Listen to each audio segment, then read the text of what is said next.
a generation. What keeps you up at night, yeah? Make all the demons quiet, yeah. We were built to thrive, yeah. I think that we've all had enough. What keeps you up at night, yeah? Make all the demons quiet, yeah. We were built to thrive, yeah. I think that we've all had enough. Oh, yeah, I think that we've all had enough. Sick of dealing with the old plan. They know that we're calling them wrong.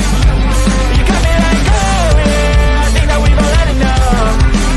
Sick of dealing with the old plan. They know that we're calling them wrong. Hey, it's too late to try to go contain it. A generation fueled by creation. We live lives on a small screen nation. We control the airwaves, no negotiation. I refuse to think we need saving. Something good will come from creation. And when we think that the world is too anxious, we'll adapt, evolve, survive, and save it. What keeps you up at night, yeah? Make all the demons quiet, yeah. We were built to thrive, yeah. I think that we've all had enough. What keeps you up at night, yeah? Make all the demons quiet, yeah. We were built to thrive, yeah. I think that we've all had enough. Oh, yeah, I think that we've all had enough. Sick of dealing with the old plan. They know that we're calling them wrong. You got me like, oh, yeah, I think that we've all had enough. Sick of dealing with the old plan. They know that we're calling them wrong. Hey, oh, yeah, I think that we've all had enough. Sick of dealing with the old plan. They know that we're calling them wrong. You got me like, oh, yeah, I think that we've all had enough. Sick of dealing with the old plan. They know that we're calling them wrong.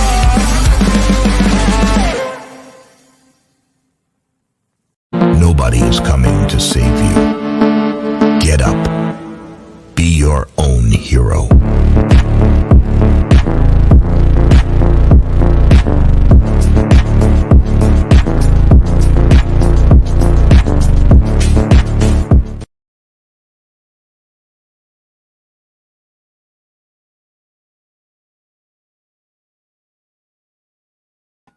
All right. Good evening, ladies and gentlemen. Welcome to Sovereign Soul Unchained Mind, coming to you live 250 miles above your imagination in the International Fake Station. And I've got my Chinese handler, Something Wong, is behind us, and he's making sure that I toe the party line and subject your mind to dangerous information. Can't believe I'm even actually saying that with a straight face. Wow. So, wow, look at all the people in here. We got Joyce Bees with us here tonight. Saddle Bomb, Shan Alki, Trip is with us tonight again too. Trip Canada. Let's see, Jake. Got Cole Styles with us. Twilight Nights. He's like the first one in, man. As soon as I hit the thing, I look and there's already in chat. This dude is like waiting. It's awesome, man. Mr. Leahy, 1510. Mr. Leahy, 1510. Charles Arnold. I'm just in a good mood. What the hell? I'm no gynecologist, but I know when I see one. Oh my word, Mr. Super Sidewinder. You're getting kind of raunchy in the chat now. Be careful. We got Sugary Nose is with us here tonight too. That's pretty good. That could be a euphemism. I've heard people that have a penchant for the devil's dandruff as having a sugary nose. So let's see. There's Jehovah's lovely daughter Barbara's with us here tonight, and he's got Sean Alke. Mike Van Dyke is with us. Here we go. Smash that thumbs up. Thank you, my friend. Thank you for and that reminds me as well. Let me put my little banner that programs you so that you know to there. And we're going to make it be a color that is going to be noticed. We'll make it red so you pay attention to it. There you go. Yeah. So check it out, y'all. I ran across this last night, actually, after I got off of this stream. I ran into there's Ash. All right. Ash is here too. Macy Chan. Good to see you all. So I ran into this channel that has these videos that look like they were probably made in the 70s, maybe the early 80s. And it's this kind of eccentric guy. And what's his name? Hang on a second here, because I've got the one. Julius Sumner Miller. Okay. Now, there's some of you out there I know, and my friend Austin from Melodome, they homeschool your kids. Holy cow. Are these really great demonstrations? And I want to show this guy doing a few of these. I'll give you all the link to the channel where I found these at. And like he's got one on atmospheric pressure. I want to show that to you. Another one on thermal expansion of stuff, solids. He's got another one, energy and momentum. And it's like physics demonstrations. And I found it really entertaining. And the stuff that he does is really cool. And so I thought maybe I'd share some of that with y'all tonight. Let me see. Let me pull this one up first. The one on atmospheric pressure is fantastic. I mean, they all are. I saw one on centrifugal motion and everything. I mean, he's got some really good stuff. The quality's not, of course, 5K, just based on, so you don't realize how used to that resolution that you get until you watch something old and you really notice it. You really notice it. It's like watching it through a dirty glass or something. But anyway, let's see. Stinky Cash is here with us too. Cool. Real science. Yay. Absolutely. And you know what's cool about this too? This is great because it's not going to bore you with a bunch of fucking mathematics and shit, right? The guy's just doing demonstrations and he's telling you why what you're seeing happen is why it's actually happening. And it's not boring at all. What's no longer on the balls here? I've got some gravy cooking up for the wiki right now. Wow. Once I get her done, I'll share the link. That sounds good. I'm no longer on the ball. That sounds really cool. That sounds really cool. So yeah. And like I said, I've got it full screen right now, but if I don't, somebody remind me and I'll put some links to this in the chat, for y'all to, be able to, use them yourself. I mean, these are fantastic. So I'm not going to talk them up no more. I'll let them do it for itself. I was pretty impressed with this. And I thought if you were schooling people that are just kind of don't really know a lot about physics, this is the best way to introduce things, I think. So this one right here, this is like you see as lesson 10, atmospheric pressure. I get the idea that these are designed for a scholastic purpose, but of course they wouldn't be using this anymore because they don't want the kids to do anything. I mean, they don't really want them to know anything. So here we go.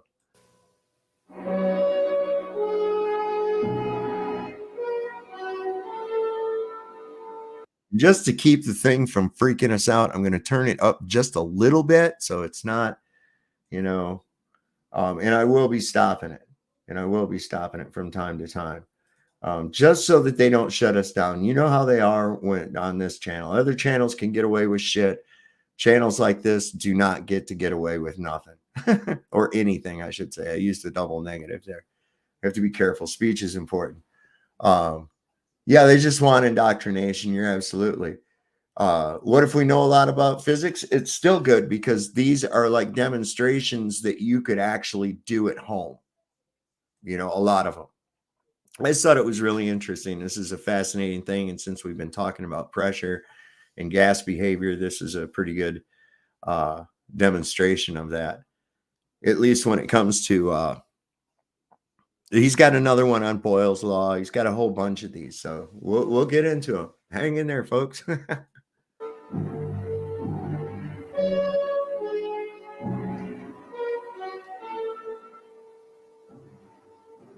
How do you do, ladies and gentlemen, and boys and girls? I'm Julius Sumner Miller, and physics is my business. And our business today has more than ordinary enchantment, and I will go at once to it. Consider the following. I have a tin can with some water in it, under which I have put a burner, so that the water has now been boiling for a time, as evidenced by the water vapor seen here condensed, and we call it steam, so that what remains in the vessel now is some water, less than before, and some water vapor. Now I'm going to take the burner away and stopper up the can, and we will witness an astonishing and absolutely astonishing thing. If we listen very carefully, we will hear a certain flexing of the can. What is happening? Some of the water vapor is condensing, the pressure is getting less in the can, and the atmosphere is taking hold. And atmospheric pressure is an astonishing thing. I will hasten the process by pouring some cold water on it. And this is an experiment you can do with absolute enchantment yourself. Here it is. I am going to take the burner away. I am going to stopper this up. I'm going to put it down here. Listen. Oh, but watch it. I'll hasten the process. Oh, there it is. Let me turn it around. There it is. And I say that is something to bear witness to. That is fantastic. The push of the air, staggering in its consequences for the human race. Now listen. See, and it's important to understand it was not being pulled in. The outside air was pushing it in. You dig? Because it's wanting to fill that empty space. The water is boiling inside that can at reduced pressure at a much lower temperature than 100 degrees centigrade because the pressure inside is less than 1 atmosphere. This is fantastic. Fantastic. Let me show it to you another way. Here I have another tin can, and I'm going to connect this tin can to a vacuum pump, which permits me to pump out some of the air, and just a little of it. I could never pump it all out. If I pumped for a million years, I couldn't get it all out. Why? Too many molecules in there. But let me... There it is. There it is. There it is. The push of the air. Staggering to witness. Staggering. Show it to you another way. Take a look at another piece of apparatus. I have a funnel. A funnel. And across the top of it is a sheet of rubber tubing, as from an automobile inner tubing. The air inside is at atmospheric pressure. I'm going to connect the vacuum pump here and reduce the pressure inside from atmospheric less and less and less and less. And the rubber sheet, suffering the forces, the push of the air, will be depressed inside deeper and deeper and deeper. And indeed, if it can endure the reduction in pressure and the push of the atmosphere, I shall be surprised. Very likely, it will be torn apart. Here it is. There's the rubber tube. I am going to connect this. Now, I'm going to reduce the pressure. There it is, getting pushed in. There it is, getting pushed in. Oh, man, this is something. I'm going to stop in a minute. Let's get a tight shot, if you will, of that. And notice the enormous push of the atmosphere. Fantastic. Now, I'm going to evacuate more and more and let the push of the air push that more and more. And I'm going to step aside because when this does indeed burst, it has a detonation which could, well, unseat this building. That'd be very good.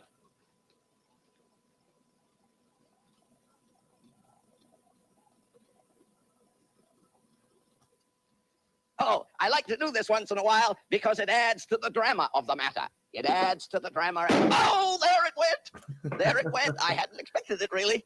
But notice the enormous forces of the air. How enormous? Well, only about 15 pounds per square inch at sea level. Let me remind you of the consequences. The ordinary human being has about 3,000 square inches of surface. 3,000 square inches of surface. 3,000 square inches. If you skinned an ordinary human being, laid out the skin and measured the projected area, it'd be about that. On every square inch, there's about 15 pounds. 45,000 pounds is the push of the air on me. Over 20 tons. Is there any wonder why at the end of the day, a fellow goes around all worn out, carrying that load of air? Now, to show you further the consequences, consider these things, which would... That's not really a good representation of that, though, because that is not pushing down on you, okay? It's pushing in on you at all points that are displacing the medium. Okay, it's not pushing down on you. Nobody can show me a downward directive of gases being forced down or anything. It doesn't work like that. Okay, and we'll get into that a little bit. We need to look at sharply, acutely, circumspectly, because what is said about them is always wrong. They are called suction cups. Suction cups. And I must advise you to put the word suction out of your vocabulary. It is unacceptable. Why? Because there is no suction, no such force. What do? Let me squeeze them together, face upon face. And what have I done? I have squeezed the air out from between them. Now, why are they held together? They are held together because of the push of the air. I could compute it very readily. If, let us say, I have squeezed out all the air inside from between them, All I need to do is measure their area. Pi r square is the area of a circle. And that area in square inches times 15 pounds per square inch. Indeed, it turns out that about 300 pounds is necessary to pull these apart. There, about 300 pounds necessary to pull them apart. Of course, look at the usefulness. Look at that. Indeed, regarding the usefulness, the next time you watch people who change big panes of glass in department store windows, you will notice the pane of glass weighs half a ton and 3-4 men carry it. How? By fixing a so-called, forgive me for the use of the language, so-called suction cups, and then they carry it around. The push of the atmosphere. Now I use a vacuum. More adequately called a pushing cup, really, is what it, technically, because it's the air pushing that's causing that. Interesting. Pump in this, and you should read about Otto von Guericke, Guericke, who in the 16th century invented the vacuum pump. And I want to show you his first one, if we can get a tight shot of that. There we are. A force created by the mass of the earth. Yeah. Okay, cool, right? And then the little lion came up and started talking and said you had to go back through the wardrobe. You had to leave Narnia or some shit like that, right? Come on, bro. That's a cool story. Yeah, notice, here is a pump with a piston and 2 men are drawing on it. And he reports in his report to the societies, the scientific societies, that there was first a slight hissing as by bees and birds, and then bang, the cask collapsed. Here is another one showing the same. Fantastic. Those 2 hemispheres put together, the original Magdeburg hemispheres. And here is a picture of von Guericke. So we should pay him tribute. We should pay him tribute. Now, I have spoken of the Magdeburg hemispheres. Let's take a look at them. Here they are in replica. 2 hemispheres made of steel, which I put closely face to face, and then I connect the vacuum pump, and the valve is open, and I take out some of the air. I take out some. Never all, could never take it all out. Then I'm going to close the valve, shut off the pump. Now I'm going to try to pull them apart. Never. Not 1 man alone, indeed 2 could hardly do it. So I'm going to do something. Obviously, the pressure inside is too low. The push of the atmosphere outside is too big. I'm going to do something. Watch. Listen. I'm going to open the valve instantaneously. There.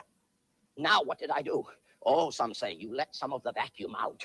Oh, that murders me. As Macbeth doth murder sleep. Didn't let any of the vacuum out. I let some air in. Still too much. Let more of the vacuum out.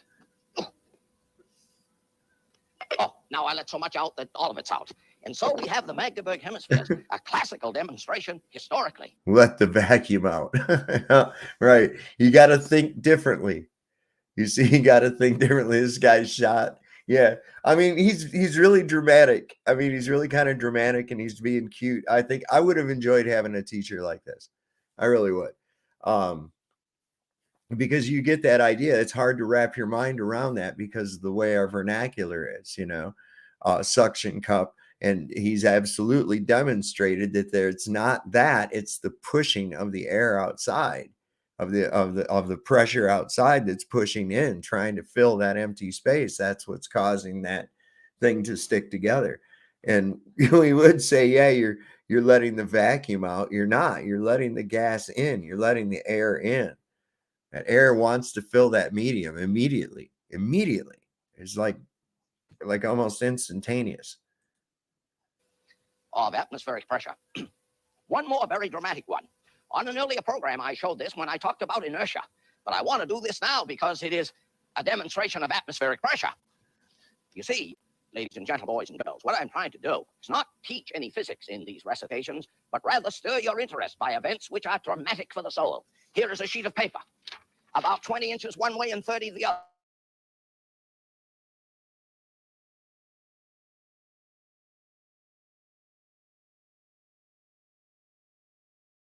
But move the weight of that air. There it is. And I say that is staggering to contemplate, the push of the air. Of what usefulness is this? Oh, well, without air, birds couldn't fly and airplanes couldn't fly. Indeed, talking about flying, here is an instrument called an altimeter, or altimeter. What does it consist of?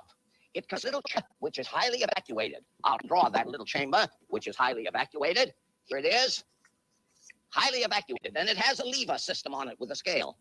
Now, we go high in atmosphere, area ends a little, the cover lifts up and leave on. So we get a reading of the attitude in terms of the air. It's obviously from a VHS tape, so you got to kind of put it together. Or if you wish, another use made of the atmosphere, which has so much to do with the events of weather. Here is an aneroid barometer, which has inside it exactly the same thing. The response of the chamber to increase and diminution of pressure gives rise to a reading, and I invite you to look up the word aneroid, because what does it mean? It means without, a meaning not, and nearos, wet, without wetness, so it is not a mercury in glass barometer, but a dry barometer. And talking about a mercury in glass barometer, here's something you can do. Take a long glass tube about 1 meter long and fill it with mercury. It's closed at one end. This is actually a device from the 1600s. My friend Johnny, he's been on here before. He's come over to visit. He gave me one of these, and I have it, and I have to, kind of do some shit to it because it's not been taken care of. But I'm going to get it back in working order, and I'll bring that back up. There's Boston Ray. What's happening, brother?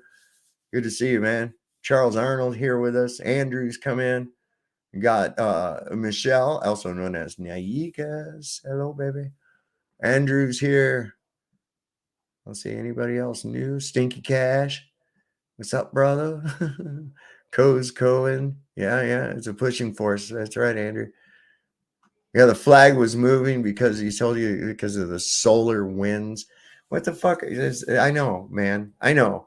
They just tell you some shit. What was that bullshit that dude had last night saying that the discovery of microgravity was what they were using to develop fuel efficient cars, and that's one of the benefits of the ISS? I mean, what? I mean, and he got mad when I went, all right, let's look and see it. It didn't say that. He got mad. There's Martino Berto. What's happening, brother? All right, let me watch the rest of this here. End, closed at one end, fill it with mercury. Then take a vessel in which the mercury resides, turn the tube upside down, a finger across the open end, submerge the open end in this vessel of mercury, and take your finger away. Remember, the tube is filled with mercury. What would you expect? You would expect all the mercury to fall out. No, it does not. It's to a certain level, and notice the shape of the meniscus, the shape of the surface. It falls how far? So that this length is about 76 centimeters, or about 30 inches. And that is one atmosphere which sustains this column of mercury. And here is a region highly, highly empty of everything, except a little mercury vapor, perhaps. So one of the best vacuums we can get is produced by such a performance of a mercury column in a glass tube. Now let's see what else we could show. What else could we? Look at this. Isn't this fantastic? Indeed. Oh, I have another one. And since it enchants me, I'm going to do it. This was boiling over there. Here it is. Notice. I'm in a hurry. Listen. There it goes. Notice, I thought I had not boiled the water long enough, because if there was any occluded air in there, we would have trouble. And so, are you not agreed that atmospheric pressure is a staggering thing to witness? And I thank you for listening.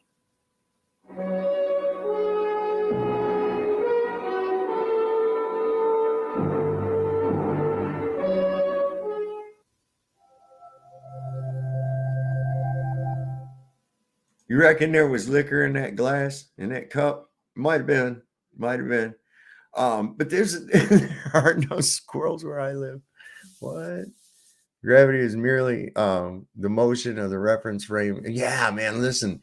You guys remember Martin, right? Martin was that guy with the really, really big neck that was on here. He was the one that when I asked him, I said, well, Martin, I said, how do you know that the weight is due to gravity? And his response was, because it is. And I went, well, yeah, I guess I can't argue with that. Wow. Are you shitting me? Because it is. I went, wow, I can't even wrap my head around that whole thought process right there. But what I'm trying to get him into, see, he's got this idea, and a lot of them do, that there's some kind of a difference between physics due to being on a globe or a flat earth. But physics is one of the biggest reasons that I don't believe the globe, is because it totally defies some of the most basic physical principles that we live under. There they are again. You hear him? Something wrong. Stop making that disgusting noise back there. Whatever you're doing, stop it. Put the jergens away. Stop that. There you go. Every time. Swear to God. Defies entropy. Exactly, Stinky Cash. It does. It defies entropy. And here's what you got to look at. Now, we've talked about this before. Dalton's law, right? What is Dalton's law? Now, I have a little folder in here someplace. Where is it? I think it's in... I know I put it somewhere here. Hold on a second. Do I have folders in here? Or did I put them in here? Damn it. I don't remember where it's at. I know how to find it. I'll do a search. I never know where I put shit. I'm like a squirrel. I just bury shit and I end up finding it. All right, so it's not in there. Let's just go here. Do that. Gas laws. Oops.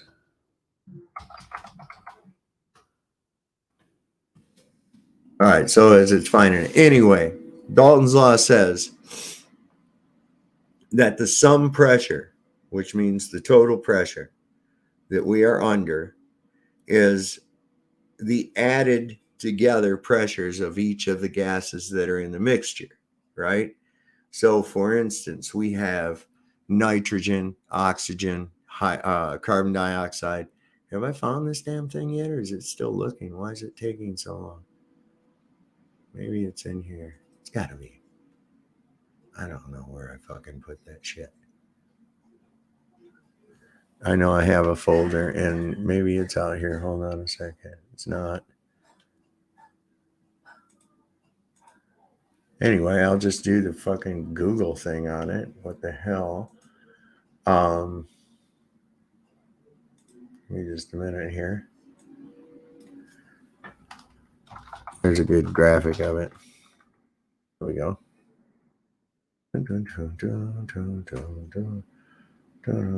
I love this one. This one works really well. Okay. Present.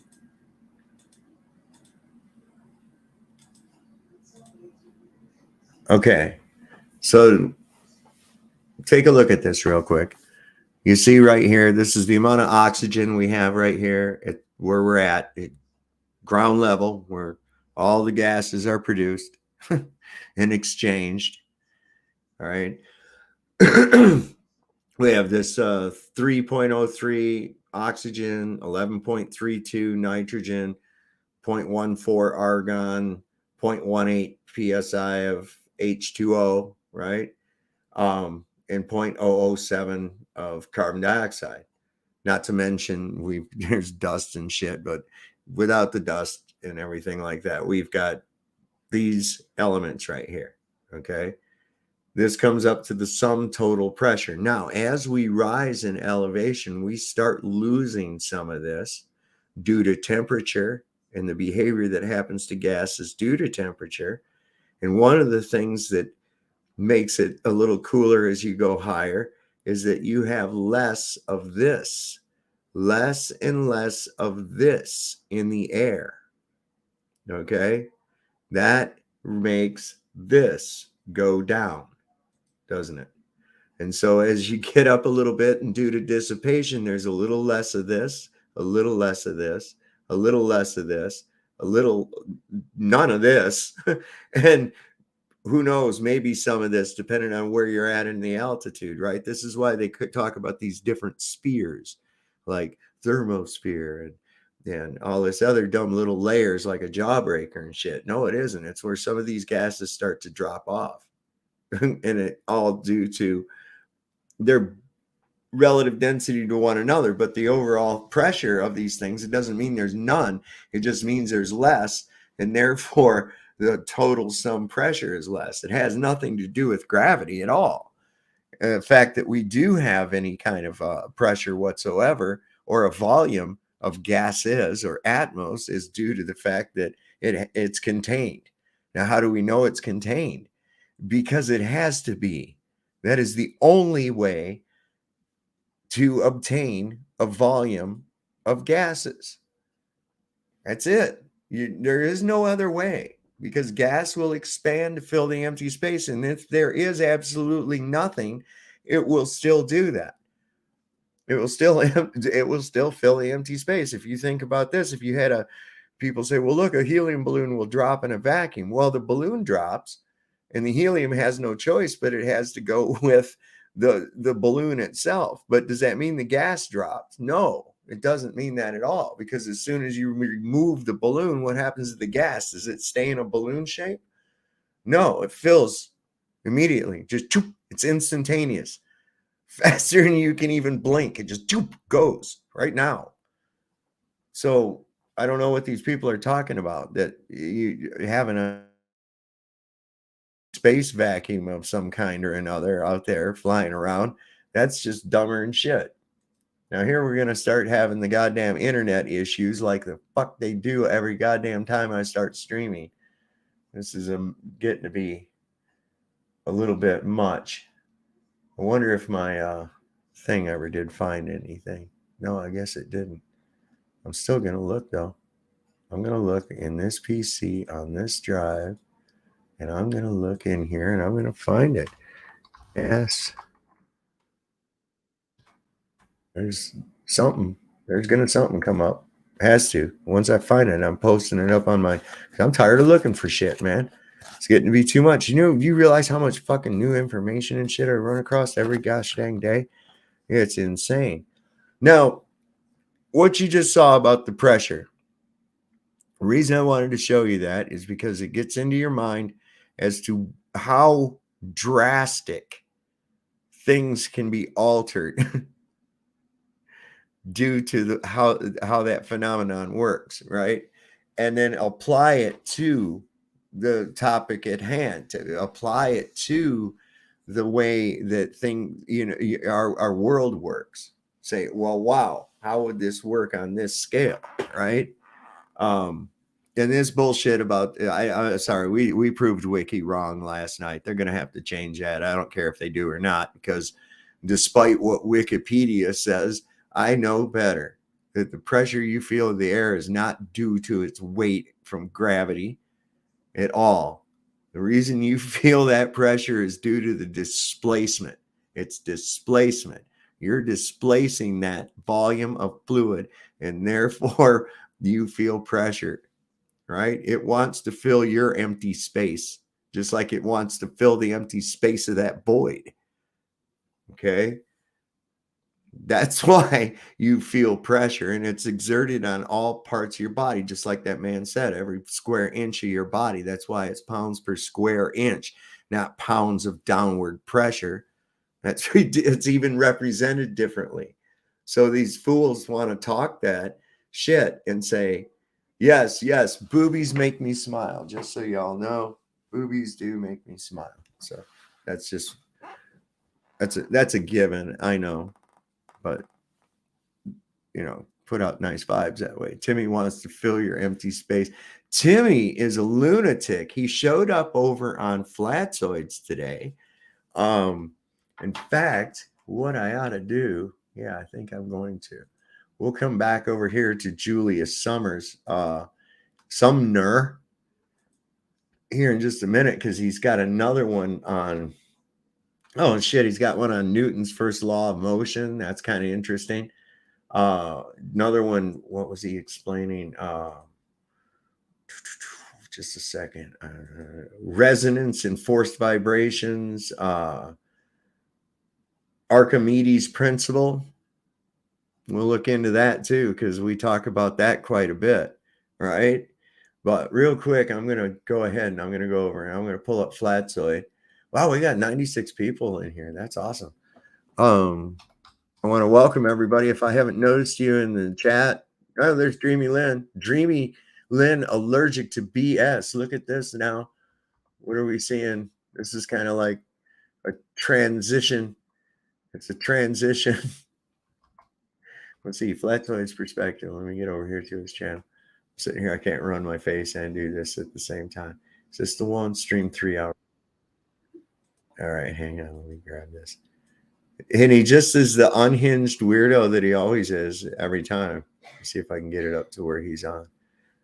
And I missed it live. I missed it live because I had to run up to the pizza joint up the road and get some subs for me and the old lady, right? And I come back and Leanne was like, oh, that dude was just now. Well, she thought because, okay, and here's the thing. A lot of people think this. When you see restream up in the corner, it doesn't mean necessarily that it's a restream of a past live. Restream is kind of like this, like StreamYard, okay? She thought it meant it was a restream, and she went to looking for a movie and shit. She goes, that guy came on Flatoids and shit while you're gone. I was like, what? And so by the time I got back, he'd been off, but I'm going to find it, and we can check that out together because that guy's a lunatic, man, for real. Flatoid had some great stuff on there. Some shit from Wolfie trying to show about Coriolis effect and Flatoid having to correct him, which happens often, I notice. Let's see. I'm getting up there. I can't remember what the time period was that he came on. I'm going to find it, though. Our good friend Timmy. That guy, he's a fruitcake, man. Let's see. It might have been a ways up here. Oh, come on, man.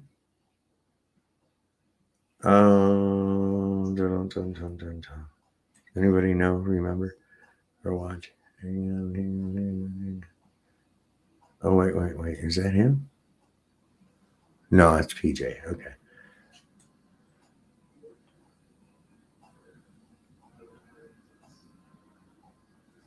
Yeah, I'm close. Okay, I'm close. Okay, here's where he came on.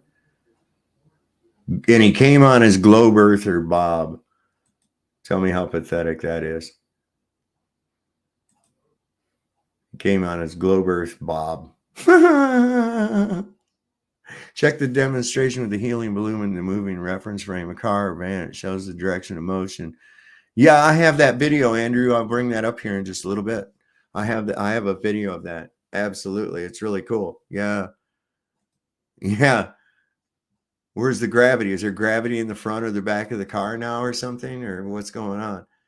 So this was on Flatoid's perspective. Let me put the link to the full video in the chat. You guys will want to check that out. If you're not subscribed to Flatoid, go over there and shame on you. No, I'm just kidding you. Go over and subscribe to Flatoid Perspective. He's got some pretty good stuff over there. So hell yeah, there's Iron Horse hanging up in the house with us tonight. Greg Brayton's here. Quasar. Chris Fitzpatrick has gotten here. Glenn Salch. I know that guy. Wolfie Flatline, no pun intended. Yeah, no doubt, right, Glenn? That guy's a tool. Shawnee B. Oh man, we got a bunch of people in here. All right. So anyway, this was when our good friend Timmy showed up on Flatoid.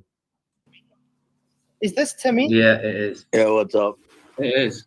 You actually showed up. What's up? I'm glad you decided to show up with another name again. What's your actual name, by the way? Globe Earth Bob. Yeah, but you were Timmy Bob. You were Liam on another show. One day you live in UK. One day you live in Japan. What's going on, man? I live all over the world. So in other words, you don't know yourself. Okay, that's Do fine. you go around the world? You can traverse the plane. Yeah, you can.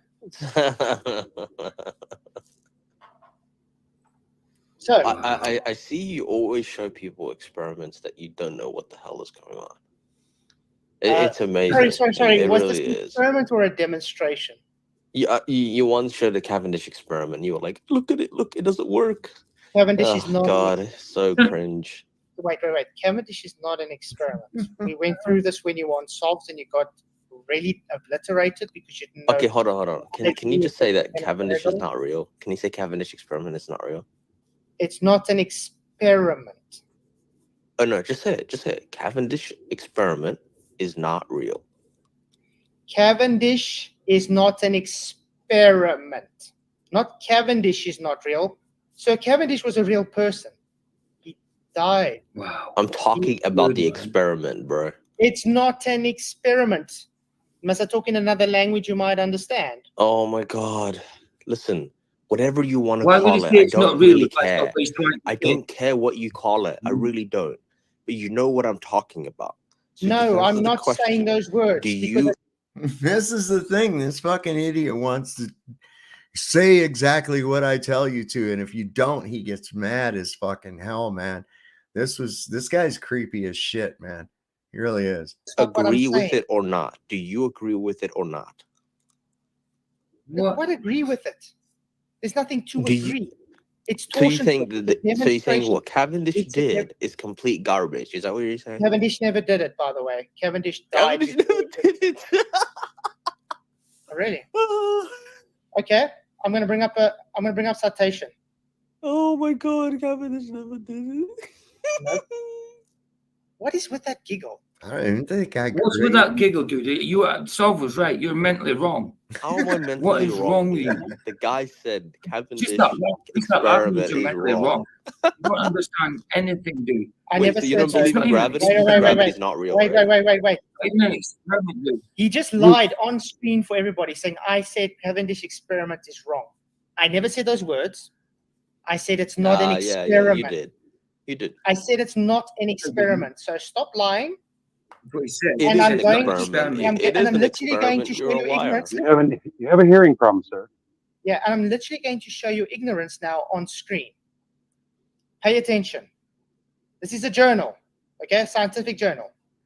Many years ago, the late Reverend John Michel, this was Mr. Cavendish, of the Society contrived a method of determining the density of Earth. Notice, he tried to calculate the density of Earth by rendering sensible the attraction of small quantities of matter. But as he was engaged in other pursuits, he did not complete the apparatus till a short time before his death and did not live to make any experiments with it. After his death, the apparatus came to Reverend Francis John Hyde Wilsonton, Jacksonian professor at Cambridge, who, not having conventions for making experiments with it in the manner he could wish, was so good as to give it to me. Oh boy, did Cavendish do the experiment? Wow, Flatoid. You fucking wrecked him with that right there. That wrecks it up for all of them. Because how many of these idiots come up there going, oh, Cavendish, and I'm like, Cavendish, baking dish, what the fuck? It's all the same. You guys and you have to go, what? And they hang on to this like it means something, Oh my God.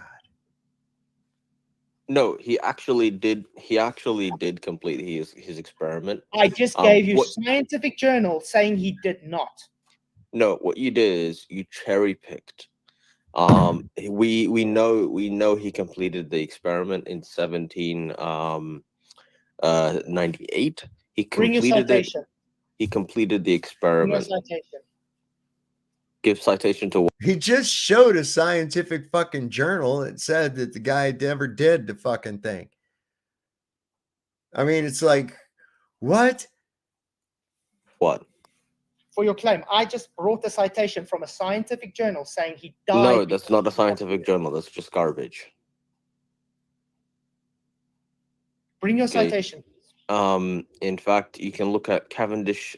He wrote a. I don't want to listen to a story. He wrote a transaction to the Philosophical Transactions of the Royal Society of London. His answer is no. Okay, I'm muting him.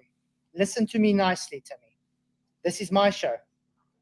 You making a claim, I brought up a citation. You bring your citation. It's as simple as that. If you can bring your citation or not. Yeah, dude, why are you obsessed with citation? Just take my word. No, I don't take your word because listen, there's nothing to take word on. You have been You don't shown. got nothing. First of all, Okay, I don't really care. Listen, the You- point is, listen. do you acknowledge the experiment? Yes or no? it's not an experiment. You flippant Okay, idiotic whatever you want to moron. call it, I don't care. Do you accept the two metal balls and the attraction they cause, There is or no not? attraction. Okay, so you don't accept it. There is. You know what is Dude, actually. why can't you just answer know the what's question? Do actually you measured in the accept it or apparatus? not? You know what's actually measured in the apparatus? Oh my lord. Do you accept it or not? It's not a damn experiment. There is no attraction of masses. Do you even know what the data is that came from the apparatus? This is I tell you absolutely what, gold, dude. This you've is got to be- hilarious. Okay, guys, I'm gonna answer it for him. He doesn't accept what Cavendish has produced. He didn't doesn't produce accept anything. He the died. outcome. The fact is, do Who you are you accept talking little to? g, by the way? Do you accept little g? Sorry? Do you accept little g? Acceleration is an observed phenomena. No. Do you accept 9.98, blah, blah, blah, whatever? It's an average based on acceleration observation. Okay, but do you accept it, yes or no? Duh, it's an observed Okay, phenomena. okay, you guys. moron. Did you hear that? He accepts 9. Is this guy? Wow. Wow. I should, man. I should. You're right. I should do that. Clip that up and just put it up, that sound. What a fucking guy, right? Oh my God, man. So because an observed a phenomenon, this is his thinking too, that means gravity, because that's what somebody told him to call it. What's the cause? He's gonna evoke Cavendish experiment. Flatzoid brings up the fucking scientific journals showing that Cavendish never really did the experiment. He just devised this apparatus for it. Somebody else fucking did it, and Cavendish died. I mean, what? Is this guy for real? He's lost You're- his mind. You're right in the head, dude. Honestly, Listen. not right in the If head. you accept little Are you g, talking to your trollish you cronies or accept something? gravity. That's No. how that works. No. Yes. Sorry, Yes. okay. Yes. Not at all. I'm going to ask you a question. No, I don't. I just want to ask him a question quickly. And this is going to show how So bright you really are. indoctrinated you are, dude. Okay, I'm going to ask him a question. This is going to show you. Fucking PJ. Is acceleration gravity, Globe? Oh my lord, dude. That's not what I said. That's not what I Yes, said. Is It is. acceleration gravity? No, I never said it is gravity. Little g is acceleration. It's not gravity. You complete and utter moron. No, but just repeat after me. No. I accept little Little g. g Hold on. is acceleration. Hold on. I just need to get my accept hold on. acceleration. Gravity is not a thing. Okay, hold on. I just want you to repeat after me. I accept little g. I accept acceleration. No. Just repeat. Okay, so that's what little g is. So just repeat after me. I accept little g. I am not playing your I games on accept my you. show. Acceleration is not gravity Why An does he idiot. keep laughing like a child? Is because wrong. he is Okay. Because he's cockle-cocaine. mentally deranged. He's I wrong am in the being head. funny, right? You come across as so effing arrogant, right? Should do a home check on him. Listen, I gotta tell y'all, man. This is the mental illness. This is globitis. This is what it causes, man. Do you know that every serial killer was a globe earth person? Did you know that? Did you know that every mass murderer in history was a globe earther? I mean, we have to stop this. Listen to this guy, right? Oh my God. I mean, you can go through, look at your crime statistics, and just look at how many of the perpetrators were globe earthers. I think it causes this problem, and this guy is a case study in it, you know? I'm using Globe Logic, incidentally, so they would appreciate that. We don't even know who you are. You don't even use your real name. And you come in here with an ego that's fucking massive. Yeah, Like, because Yeah, I have no, the truth. shut your fucking mouth a minute. Yeah, No, swearing. because he's rude. He just laughs and I know he's dismisses rude. Stop everything. It's swearing. okay. It's okay. She's He's got the right to be this absolutely way. disgusting. You are literally the worst piece of shite I have ever seen on YouTube. I watched that premiere yesterday and I was disgusted. Your mother needs to wash your filthy mouth out. It is vile. All I'm going to say is, if you don't shut up and listen to him, stop dismissing it. You think you're fucking something. You ain't nothing, mate. You're just a sad little troll sat in your dirty little room with all your crusty fucking socks. Fuck I off. have, Right. I have another question. I have another question for him. He apparently you claim to be a Wait, so a- she a came in teacher. here just to badmouth me. Wait, Wow. wait. Tim, or whatever your name Yes, is. you did. Yeah, yes, you did. Bob. Okay. Don't you claim to be a educator, a teacher? Absolutely. Is this the demeanor of any educator as anybody ever seen in society? Never. I'm sorry, I call you bullshit. No, because obviously there's professional standards. I'd fire you. Sorry, my buttocks has more professional standards than you, mate. Bro, listen. Yeah. You guys, this is what you guys are promoting, right? You guys are promoting 1 + 1 = 3. No, we Why don't. wouldn't 1 + I 1 laugh at = that? 2. If I saw somebody saying 1 + 1 = 3, I'm laughing at them. I'm laughing at them all day. Okay? First of all, Because that is the most stupidest thing I've heard all night. okay. First of all, it's not stupidest; it's dumber. Okay, you are dumber than. Yeah. Oh, okay. so you're saying 99% of scientists are dumb? Is that what you're saying? No, I'm saying you are dumber than the 99% of dumbest scientists believe in people I gravity. have spoken to on the internet. Literally. And believe me when I say that's dumb, because you get people like Sean Hawkins that is able to even tie his own shoelaces. Now, okay. Oh, dude. Yeah. Okay, so I'm going to ask you again. Is acceleration gravity? Yes. Is it? Yes. So that's if I why we call accelerate it. the That's car, why we that's call gravity. it gravitational acceleration. You do know you've just and I'm proven going to to be honest everybody. with you guys. Whoa, I'm going to whoa. be honest with you guys. You've just proven to everybody you are an educator's arse. You're not an educator. You don't understand physics. You don't know anything. You're literally just trolling my channel. You also are a waste of time. Yeah, because he said that gravity was acceleration. And Flats was going to ask him, well, so what about if I accelerate in the car? Is that gravity too? Right? And he's like, well, it's acceleration due to gravity. Well, you just contradicted yourself, right? So it's not gravity. It's acceleration due to you assuming that it's gravity. That doesn't mean that it exists. What the fuck? you're I want to Acceleration prove is to not him how gravity. you can have 1 you're + 1 scared. = 3. You're scared to debate because you know you're being debunked. You're in here right now. Listen, you can't say you accept little g and then also say gravity doesn't exist. That's a contradiction. Gravity Okay? is not acceleration. If you accept 9.98, you accept gravity. Congratulations, buddy. No, I don't. Congratulations. No, I don't. Congratulations. It's not gravity. And you also said that you don't accept Cavendish's work, right? It's not an experiment. When It did is I a changed the word demonstration. to Listen, work so that you listen. don't get triggered by it, all right? Twist words. You twist words to what you want to hear. Selective hearing. You're an idiot, dude. An absolute idiot. I've muted him again so I can make my point across.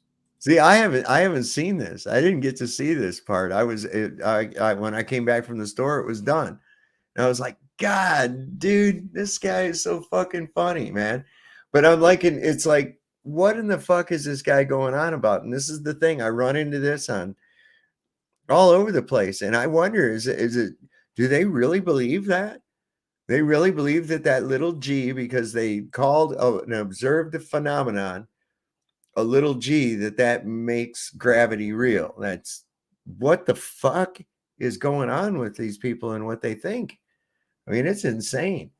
I'm only going to play it up till I don't think he lasted on here very long. I wasn't really gone very long. So I don't think he was on here very long, but I just want to, so I can be caught up. We can be all be caught up on it and just check out what's going on here. There's that little thing about my internet signal again. Motherfuckers. Swear to God. Timmy, try understand. Listen, use these things called ears. Okay? Use them. Cavendish is not an experiment.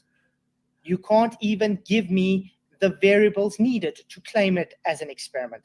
Cavendish didn't even use this apparatus. He died before, and I showed you scientific validation paper that you were wrong. Again, acceleration is also not gravity. Acceleration's a thing. Now, Cavendish wanted to calculate the density of the Earth. What he got out of the apparatus simply was the measurement of torsion twist, literal physics based on torsion and torque. Now you may talk, but you're going to talk by answering me. Is gravity acceleration? And if you're claiming yes again, I want citation for that, please. Effed Up World, don't worry. He pops up on here again. I'm not bringing him back up on this fucking show. No way. No way. No way. He's already shown what he is and everything else. There's no reason to even talk to that fucking idiot. I mean, come on, this guy. Listen to the backwards talking he does. I mean, for real, Effed Up World. Think about this guy, man. There you go. No, this is what he said, What they guys. believe. Everyone in the chat, everyone in this call right now, he says he accepts 9.98. Where do you think we get 9.98 from? Where do you think we get little g from? Dude, are you like you know deaf what's or you know something? what's inside little g? Don't listen. I'll tell you. Don't Hold listen, on. dude. I'll Select- tell I you, said to right? get selective What's reasoning. So inside arrogant that little you don't g? even listen to what anyone Hold on, says, be and you just quiet have and to let tell. me No, respond. no, you Let me shut up. respond. No, No, I've you muted him again. I've muted him again because he's literally not answering a question I asked him. I asked him a very simple question. The moron doesn't understand acceleration is not gravity. You can observe He's straw man. He's acceleration. saying, You know he's what? saying Pick 'em accepting the 9 that you're accepting G. That's a straw man. He never said he's accepting G. Flats, he's trying to get you to say something so then he can cut it and clip it and post it. That's all he's trying to do, because he's just an arrogant little bugger that likes to post things of people saying wrong things and see look what he said, and then they take it out of context, which But he's you know what? probably already done for Sov. Yeah, that's what he said he was going to do to me, and I don't give a shit. Go ahead. There's some other little turd out there makes another fucking videos about me and shit. I think Sean Hawkins is still making videos about me. I don't give a shit. Do whatever you want. Do whatever you want. Don't bother me none. I'm doing just fine. Damn it. And But he's you know still what the talking, even though he's muted. Like, that's You know how what's funny retarded he now? is. You know what's funny? All the trolls that's going to clip and say, oh, he's got an echo chamber, he's muting him when he talks. I'm sorry. If a person can come in, lie on stream constantly, won't actually just answer damn question, refuses to even, how can I put this? I want to misrepresent someone, I will mute them. Because that guy is a disgusting, dishonest cunt. Okay. I'm going to unmute him again, and I'm going to try again. One last Amen. time. I'm for that. Yeah, one last time to me. Exactly. Who is Sean Hawkins, right? Imagine, if you will, a crackhead in a trailer with a cell phone. Is acceleration Is the Sean gravity? Hawkins zone. If you're saying yes, I want citation for that, please. Don't misrepresent what I say. Just answer the question and give citation. That's it. There we go. You answered my question. You answered my question. You said at This is 9.98. my channel. I accept This is my 9.98. channel. He's just, You don't tell me what to do on my channel, mate. No, I can do whatever I want to do. Oh, really? Oh, wow. Really? Oh, you can do what you want. I can do what I want to. Oh, he's This guy. entitled, isn't he? And What the fuck is his deal, man? Think about this. And he's really gotten it. I don't know where he even came from. Where the fuck did this guy even come from, you reckon? Somebody sent him to us, man. Somebody had to have sent him to us. Ooh, 88. You got 88 people watching. It's space and time. That's a number, baby. 88 miles. Come here. Like a little shit. Listen, you said 9.98 is you accept it. So that means you accept gravity. That's all No, I I need to don't. say. No, I Wow, Do you don't. you just- accept 9.98? I don't accept gravity. No. Acceleration Do is you not accept gravity. 9.98? Is little g gravity? Dude, why are you scared, man? Just say yes Is or no. little g gravity? Do you accept 9.98? It's not gravity. Okay, you already You said it. I would have said no. I accept 32 feet per second per second. Oh, what? It's the same thing, but I fuck him up with them American measurements, bitch. I can It's an rewind it. oxymoron. I can rewind the clip. I can Is rewind the clip. he- You said I accept 9.98. You said it. If you Is accept little g 9.98, Is little g you gravity? accept gravity. Is little g gravity? No, I'm talking about. I'm talking. No, you're not. Little No, g's that's not not. I'm not gravity. responding So to go that and question. pick that. I'm not responding That's to what I that think of. question. What I'm trying to say is Swirl this: it around. if swirl it you around. Because you know you don't know anything about it. 9.98, Woo! if Try you it, Nick. accept 9.98, you indirectly No, I accept don't. gravity. I don't. Period. Period. Okay, how did they get 9.8? And by the way, 9.98 is from the Cavendish experiment. It's How did literally they get? You are there is so a dumb. component You within are so dumb. 9.98. You There are is a How? complete Shut the moron. hell up so I can respond. You're stupid. Okay, Please that's post your degree, sir. You're I've an muted him absolute again. idiot. This guy overtalks us constantly, wants to demote to me what I should say on my channel, wants to misrepresent what I say, has an absolute no knowledge on the subject whatsoever, and wants to project ignorance onto us. The last time, Tommy, gravity is not acceleration, as you just admitted. 9.8 meters per second is literally an average taken of dropping an object in a vacuum. Do you know what an independent variable was in a vacuum? Okay? In a vacuum. Do you know what the independent variable was in a vacuum? I love it. I love this. How stupid Vacuums you are. don't exist.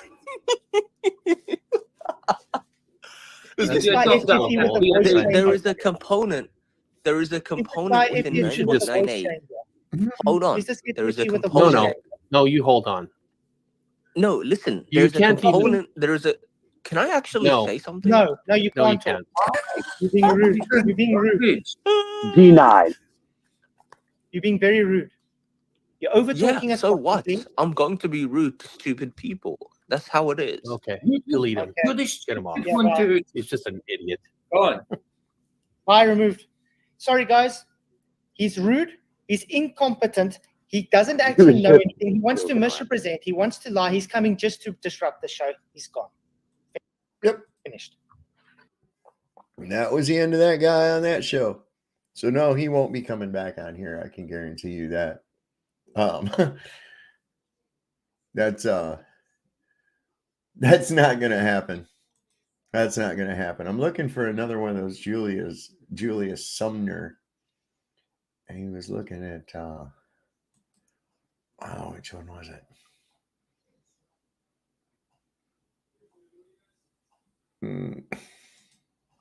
Hang on.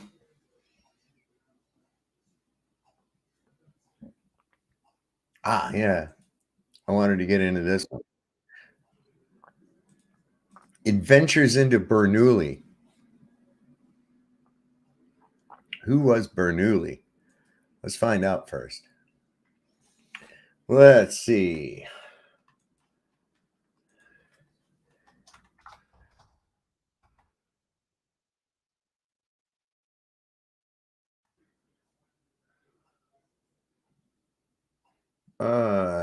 Is there anything about the guy? Bernoulli, 2 L's?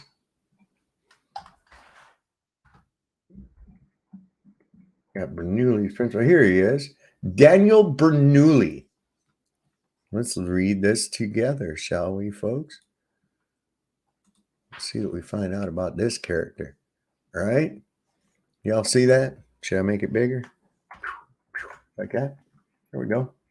Daniel Bernoulli was a Swiss mathematician and physicist, and was of many prominent mathematicians of the Bernoulli family from Basel. He is particularly remembered for his applications of mathematics to mechanics, especially fluid mechanics, and for his pioneering work in probability and statistics. His name is commemorated in the Bernoulli principle. All right. And then, well, let's just dive in and see what that Bernoulli principle actually is, and then we'll look and see how we can apply it. So let me grab this and this. And here we go with our favorite old guy again. And I will be stopping it from time to time, but that's okay. Music. So dramatic.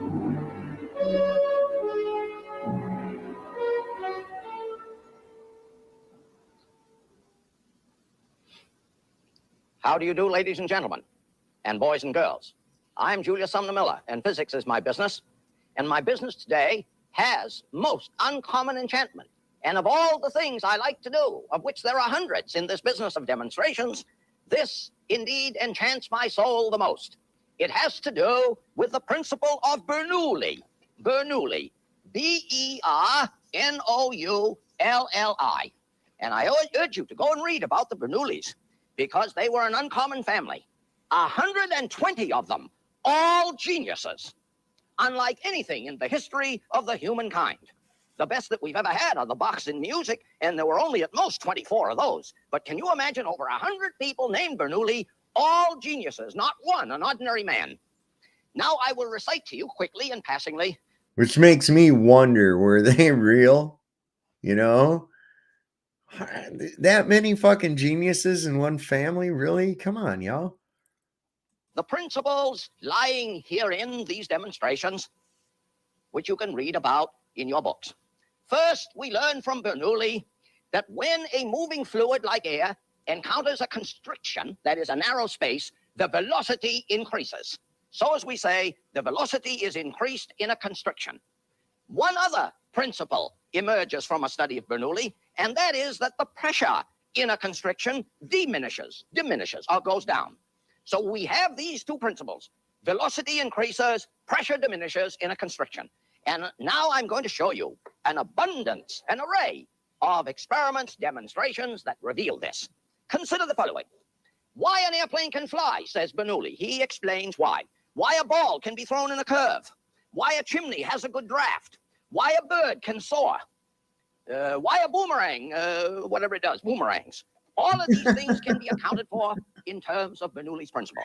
Here is a magazine open so that the pages are curved in this way.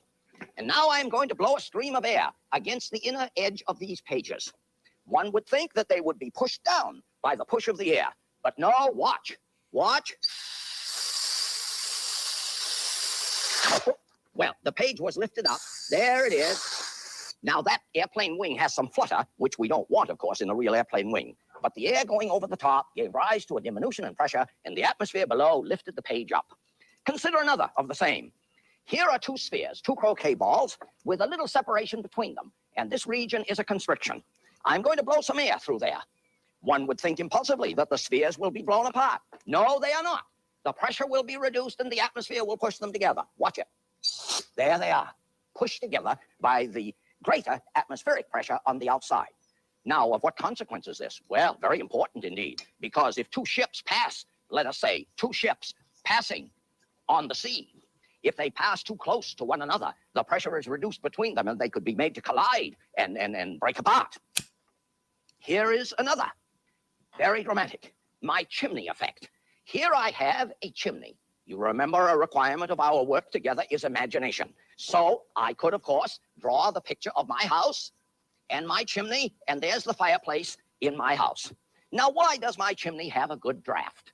It has a good draft if there is a stout wind blowing across the top of the chimney. Why? Because high velocity, diminution in pressure, the atmospheric pressure pushes the smoke up the chimney. I'm going to prove that. Here is my fireplace. My fireplace is a vessel with some puffed rice. Here is the chimney. I'm going to blow a sharp stream of air across the top. The pressure will be reduced here in this region. The reduction in pressure will be felt in the tube, and the atmosphere will push it up. Watch it. There it is. My chimney has an extraordinarily good draft. Watch it. There it is. I say that's a terrific chimney. Now, here's one that's even better still. Here's a funnel, and I'm going to put some puffed rice in that funnel, and then I'm going to blow some air through that funnel just to show you that air is blowing out of that funnel. Watch it now. Oh, well, of course, there it is. Sure, the puffed rice couldn't have come out unless I blew it out. Now I'm going to put a ping pong ball in there.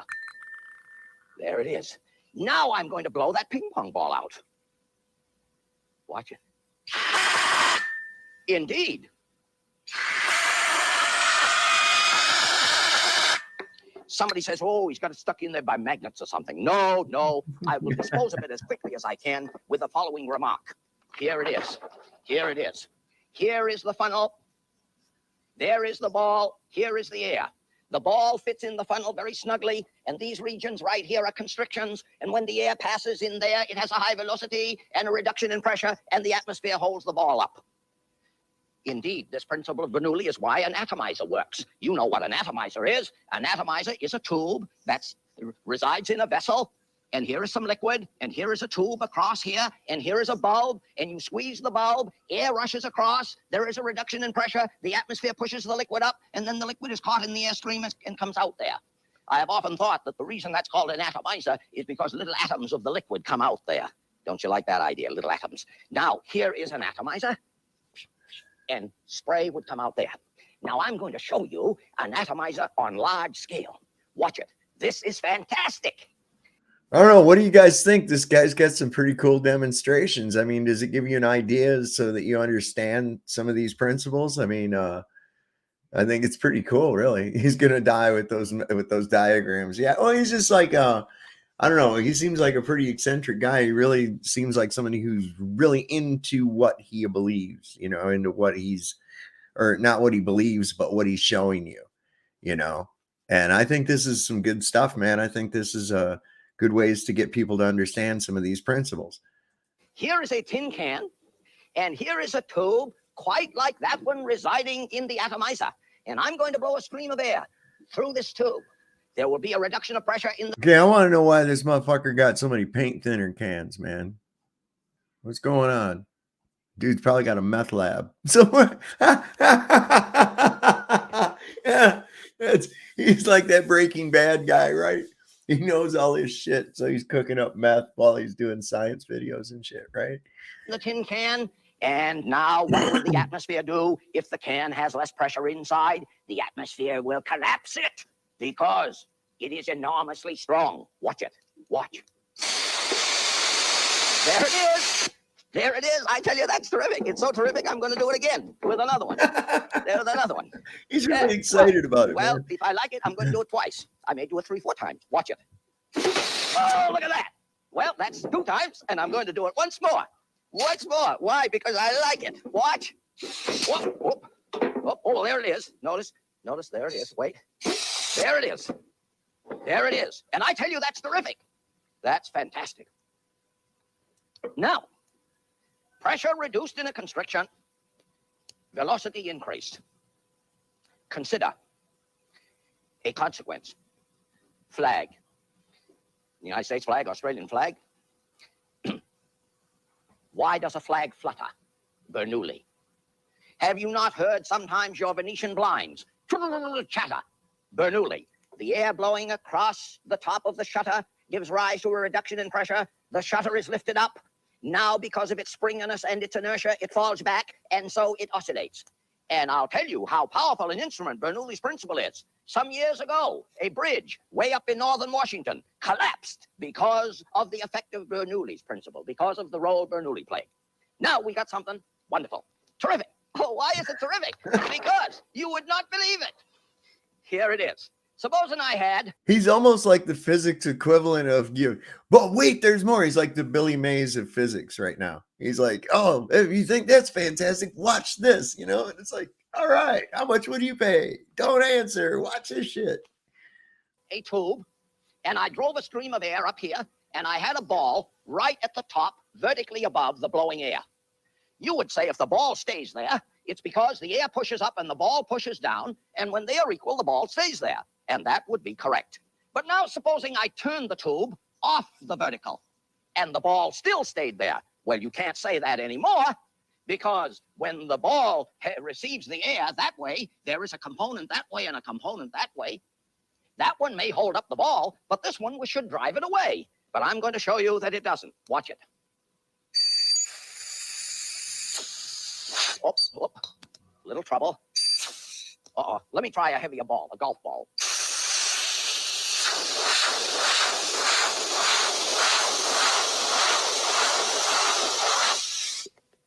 And I call to your attention a very significant feature of this. The ball was spinning. This spin gave rise to a reduction of pressure on the upper side, whereupon the atmosphere held it up. Let's take a big one like this. Styrofoam ball. Watch it. I hope we have air enough. Watch.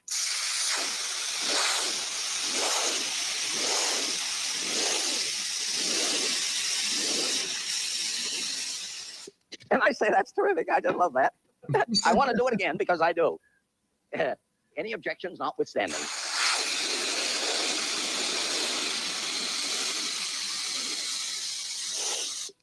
Question, could I get that ball on the horizontal? That's a good one to explore. Indeed, you can do this by going to your gasoline station and using the air hose at your service station. Let me do it again with a golf ball, which is quite heavy. Golf ball, quite heavy. Oops, little trouble.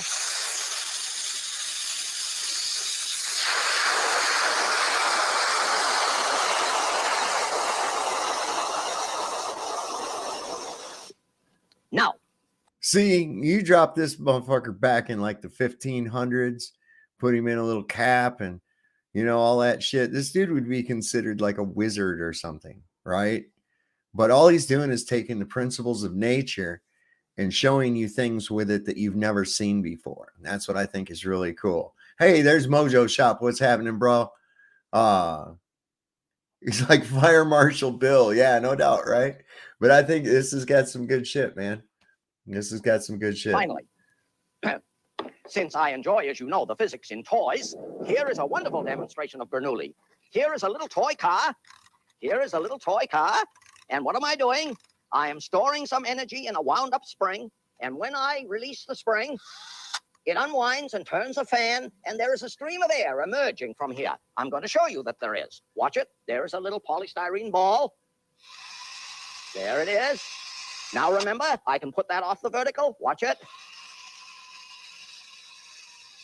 There it is. Now what I'm going to do should be an enchantment for ages 4 to 94, as all the physics that we do should be. Watch it now. Watch.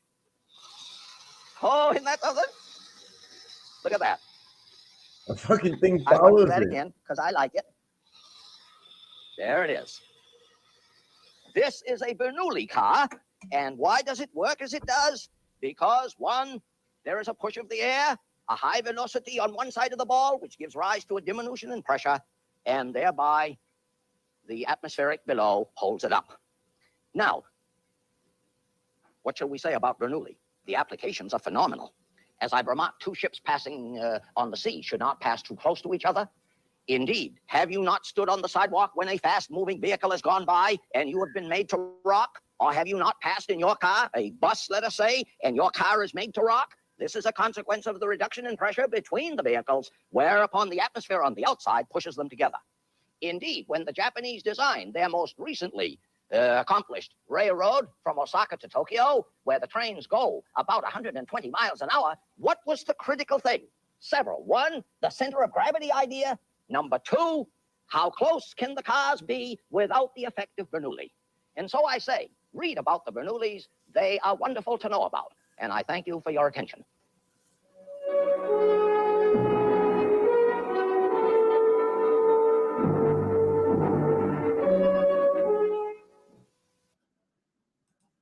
So it's kind of cool. I mean, did anybody learn? If you learned something new from that video, put a 1 in the chat. You know, I mean, how many of you knew about that with ships? If they pass too close to one another, they can be drawn together. I didn't know that. That's interesting. There's more applications to it than you think. And see, this is the thing. That guy made it interesting and gave you a lot of information in one little, what was it, 10-minute video, 14 minutes, you know? And there was a lot there. You picked it up. If you're interested, you can explore more with it. And, you know, physics are interesting. And this is once you start understanding some of these principles of physics, these guys love to come out here as Globers and say, you don't understand physics. Wait a second. Are you talking about actual physics or theoretical physics? Because theoretical physics is not real physics. Okay. That's like saying, well, if a frog had wings, you know, well, a frog doesn't fucking have wings. So physics actually deals with what is, not what ifs. And so, half hour with ads to make toast, right? But I mean, you know, these are just some of the things, and like that one links to a bunch more different videos on the Bernoulli principle. And of course, I should go ahead and do that now. Let me see if I can do that real quick if I haven't already. I want to put a link to that guy's channel that has all these. Wait, how do I do this? I want to go here. And I want to go to this. There we go. And I'm going to go back from that one. He's got, and keep that open because we might just catch another one of those. I'm finding them pretty fascinating. I'm going to put this just a second here. Content, lives, edit. Let me put this in here. Control V. Okay, and that guy's name is what? Julius Sumner Miller.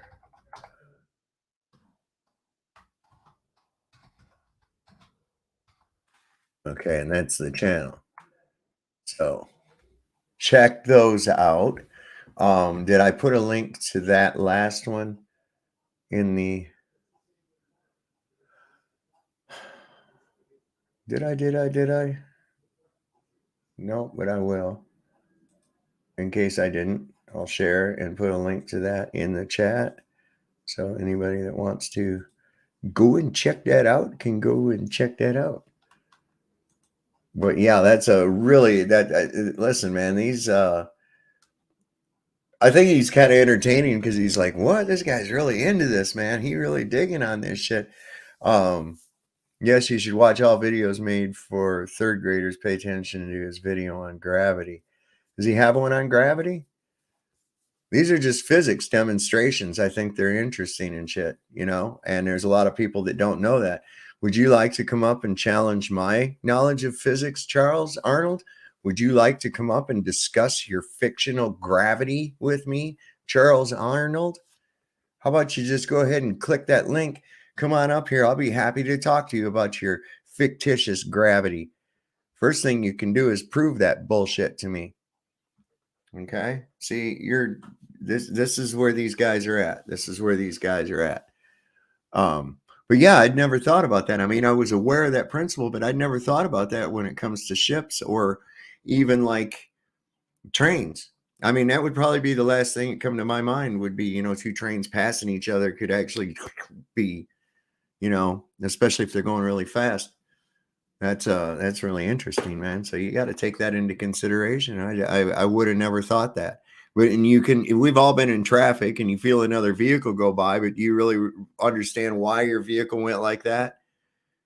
You know, that's what, okay. So now y'all get it. I mean, it's one thing to learn that in a classroom, but to put it into practical demonstration and then apply it to things. I think he used really good demonstrations and good, analogies as to what like in everyday life, like with the ships or vehicles and things like that. So hell yeah. And how many people would know to call it that? You know, like kids say, why did the truck going by make the car go like that? I say, well, they call that Bernoulli's principle. You can explain it real easy to them, right? Imagine if that had happened to us, right? Where we'd be, how many would be, you know, thinking along those lines? I don't know, man. School fucking wrecks you. So where'd the guy go? The dumbass about the gravity. Charles Arnold. Where'd you go there, buddy? Can't hang, can you, brother? Can't hang. I already knew that. It ejects matter from its poles. What does? What ejects? It's called displacement, dA. Even when we lose a planet to the void, we don't lose any planets in a void or any other such nonsense. What are you talking about? Injecting shit from its poles? What? Holy cow, man. Who's this guy? Quasar. Are you a glober? Do you have globitis? Come on up on the panel. I want to talk to you. I'm nice, unless you get nasty. But yeah, man, check it out. Come on up there, man. Hey, Quasar. I mean, that'd be interesting. I want to know more about your planets with stuff coming out of their poles and in space and magic balls of gas and shit. That's what I want to hear. I want to hear about that shit. You guys? I mean, that's like real life Fantasia type stuff, right? I mean, I'm saying we should have that being really go for it. What is going on with my camera? It's acting really weird, man. It's not doing what it should. I want to look at something here real quick. Oh, that's why. Because it's gay. Let's see if we can fix that. Is that better? Yeah, that's much gooder. There. Why did it lower itself? Upsetting. Yeah, I was our friend Martin from Facebook. He's still running his mouth about, he actually thinks that physics change whether you're on a globe or a flat earth. And it's like, wait a second, physics is physics. And in fact, physics actually demonstrates that your globe is scientifically fucking impossible, man. Right off the bat. And of course, right where I go to is this thing with the gases. It's very, very important. Even Wikipedia tries to tell us that the atmospheric pressure that we feel is a result of gravity pushing the air down or pulling it down or whatever it is that gravity does or doesn't do. And we know that that's not the case. We know that it's due to displacement. I mean, if gravity is causing the air pressure, then how do they have air pressure on the fucking ISS? Is it a different kind of pressure there than it is here? Why don't you just go ahead and stand on the part that faces the earth and let the gravity just hold the fucking air there, right? Should do just fine. Don't even need the skin on it or nothing. Just let the air stick there because the gravity of the earth is pulling it. If it gets a hole in it, where's the air going to go? It's going to go right to earth. It's going to suck. It's going to gravity going to pull it right out of space, and it's going to go right down to the fucking earth, right? Yeah, they have to for a spinning water ball. That's right. That's why he said physics change. Physics don't change. Physics is physics. And as soon as I say, well, all right, here's my flat earth physics, if you want to hear about it. I said, it is impossible to have it is impossible to have an air pressure without a volume of air. A volume of air is not possible without a container. Okay. Can you dispute that? And of course, they're going to yell gravity. And it's like, okay, well, show me a downward acceleration of air due to gravity. Show me that the atmospheric pressure that I'm feeling is in a downward vector and not on every square inch of my body, as would be suggested by the reading per square inch. These idiots with their idea of a column of air. There's no column of air. Okay. You're not succumbing to the weight. In fact, we've shown that several times that when something is in a vacuum chamber on a scale and we remove the air, the weight of the object increases. How could that be if I've removed mass from the fucking chamber? How could the weight increase if I've removed mass from the fucking chamber? It doesn't make any damn sense at all. Right there should be indication that, well, I guess that shit's not true, right? Yeah, Google says we landed on the moon too. It says a man can get pregnant too. So, what the fuck are we listening to Google for? For real? Wow. Newton's first law of motion, inertia. which has always intrigued me, that word, because the word inert means unmoving, right? That's always kind of intrigued me. The world has gone mad. Yeah. And this is part of it. We saw on there acting like a fool. Every time any kind of logic was brought out, anything that showed how illogical what he was saying was, and he just giggled like a maniac. And I'm like, where the fuck did these people come from? For real. And they literally believe this, and it's like I think it causes insanity. Like I mentioned before, every mass killer in history was a globe earth believer. I mean, coincidence? I think not. I mean, save yourself before it's too late. I mean, do you really want to end up being a mass murderer? Do you really want to end up being a serial killer? Then you have to drop this delusion of a globe, right? Because statistics show that 99%, if not better, of all crimes committed today are done by globe earthers. So if someone or a family member is suffering from this, please help them. Please help them. Right? I mean, I feel like I should have Sarah McLachlan music playing or something, but you guys know we saw Timmy. We've seen the rest of these clowns. We've seen Nick Volt. Right? Glober Bob. All of these characters. Look what it's done to them. I mean, do they already have bodies under their crawl space? I don't know. I can't say. But based on my research, using Glober logic, that all mass murderers in history were globe earth believers,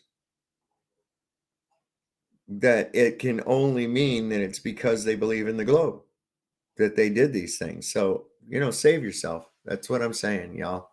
You know what I mean? It's not a joke. It's not a joke. These people, it's bad. It's bad, okay? Taking away from the center thing is really bad, I feel.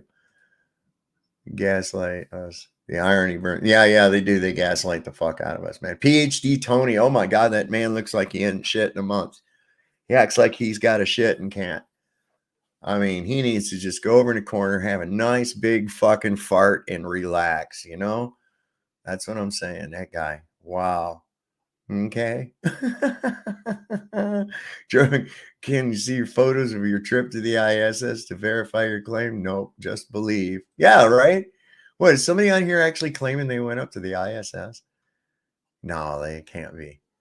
I had a guy tell me today, and he's probably about the 15th one I've met on Facebook in the last couple of years, that has a yacht and goes on some race that they supposedly do. I said, you don't have a yacht?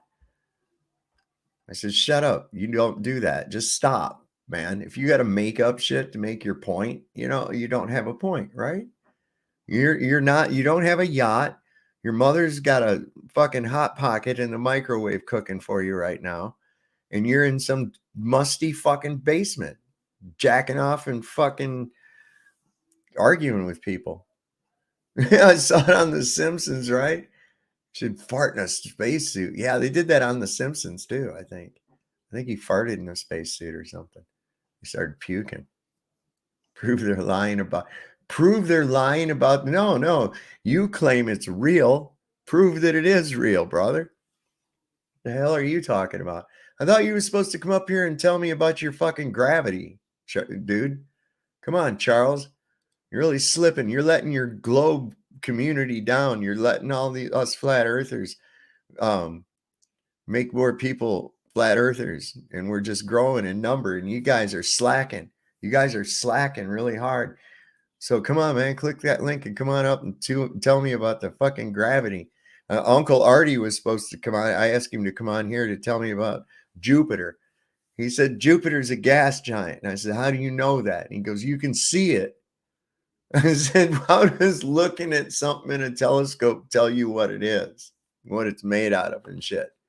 Did you ever stop to wonder how do you have any ball of gas in fucking space? I mean, if I go out into space with a can of oxygen and I open it up, is it gonna like be in a little ball floating around out there and shit, and maybe turn into a star or something, or attract other stuff to it, or how's that fucking work? Does a ball of gas have gravity? You can't even weigh what? I mean, this is the kind of shit that they're trying to talk to you about, and they're serious, and they think that shit means science because that's the word that's been bleeded into their brain. Every time somebody goes and tells them this nonsense about something, they just go, oh, it's science. And it's like, no, tell me the fucking science part. That's what I've been waiting on here. And you look and there is no science. It's just some guy thought some shit up and they start treating it like it's a fact. It's just, what the fuck? This world's run by nuts, man. I don't know why anybody has any trust in any fucking buddy whatsoever. You know what I mean? Holy shit. So I think this guy, he had one more, I think there was one more gas behavior video on here that I wanted to look at. And then I'm probably going to wrap it up. It's Friday night. People got stuff to do. And maybe next time we'll look at his stuff on Newton's first, second, third law of motion. Those are pretty interesting. I love how these people, they want to talk about Cavendish, right? Oh, Cavendish, right? And as Flatzoid showed, Cavendish never even did the fucking thing. Somebody else did it from an apparatus that Cavendish had designed or come up with, an idea for an experiment that he came up with. So I don't know what these people are even talking about, man. Let's see, he's got oscillating things. Wait, I forget, this goes all three. Lesson 10, thermal expansion, energy and momentum, ways to produce electricity, the simple pendulum, resonance. Oh, I saw this one on centrifugal force. Maybe we'll watch that one too. This one's pretty good. Oh, okay. Yeah, here it was. Archimedes. Oops. I got to go back. Archimedes.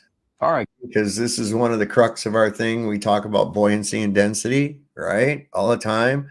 These people say, no, it isn't. It's gravity. But even though we showed that we say it's gravity, or we say it's the medium, and we show that by manipulating or modulating the medium, we change the effect on the dependent variable. That's evident when we remove the medium from a vacuum chamber and something gets heavier. We see that occurring there. If we increase the medium, we see a reduction in weight, which of course, as I postulate, weight is nothing more than the relative density of an object within its given medium. We quantify that into pounds or stone or kilograms or whatever fucking unit of measurement that they've used within the past, like all these ancient things of length, like leagues and fathoms and stuff I guess they don't use anymore. I don't know why. Anyway, gravity is for the masses. Oh, I got this.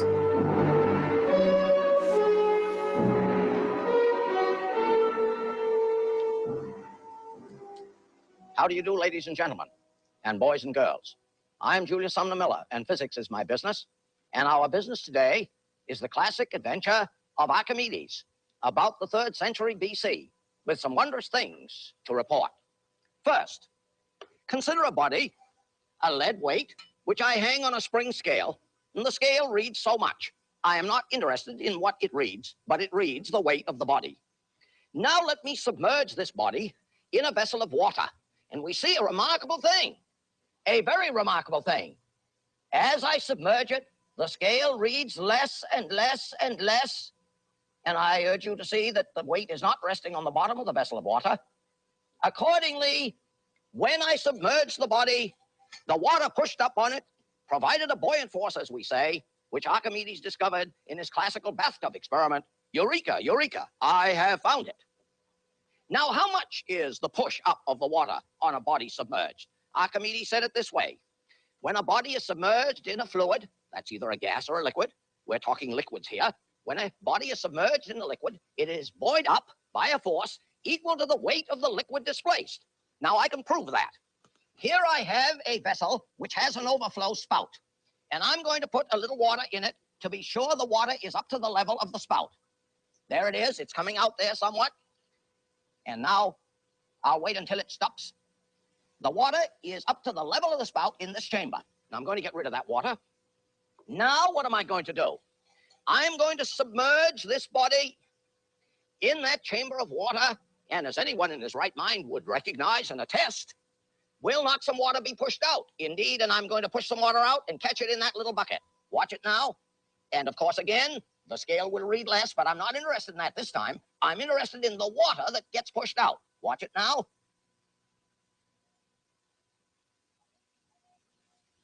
And I'll wait till all that's going to be pushed out is pushed out.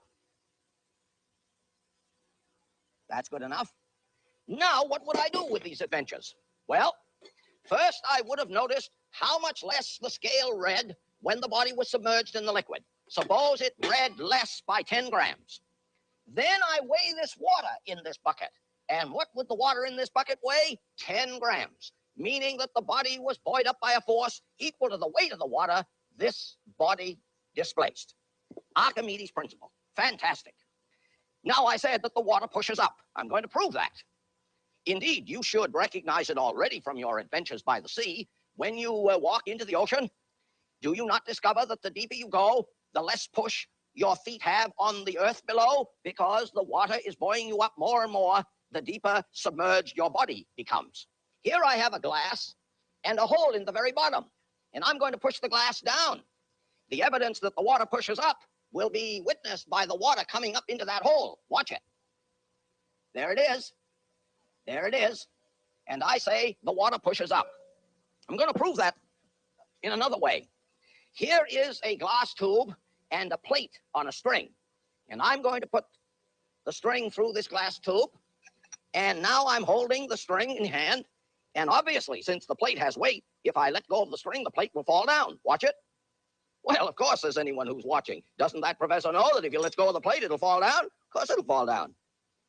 Now I'm going to prove again that the water pushes up. Well, how? I'm going to put this into the water, and instantly I make connection with the water. I'm going to let go of the string. When I let go of the string out here, the plate fell off. The plate will not fall off in there. Watch it. There it is. And you see water rushing into the inner cylinder, climbing higher and higher. And everybody says, well, when it gets the same height inside the vessel as outside the vessel, then the plate will fall off. And I'm going to leave that for you to think about. But now, my new adventure. Archimedes' bucket and cylinder. I have here a little bucket. This guy was like a test subject for Adderall, I think, man. But he's like all over the place. All right, now for my next adventure, here we go. I like how he just moves along, man. It's good. It's quick. It leaves your mind going. Very nicely formed, and a solid cylinder which fits it exactly. And here's what I'm going to do. I'm going to balance this bucket. I'm going to balance that bucket with a cylinder below. Let me see if I can represent that. Here is the cylinder below. And remember, that solid cylinder fits that bucket exactly. And I'm going to balance this with some weights over here. Put the beam balance in equilibrium. Then what am I going to do? I'm going to come up underneath with a vessel of water in this fashion. Vessel of water, so that I submerge the solid cylinder. The equilibrium in the balance will be destroyed, as we might say, because why? The water here is pushing the cylinder up.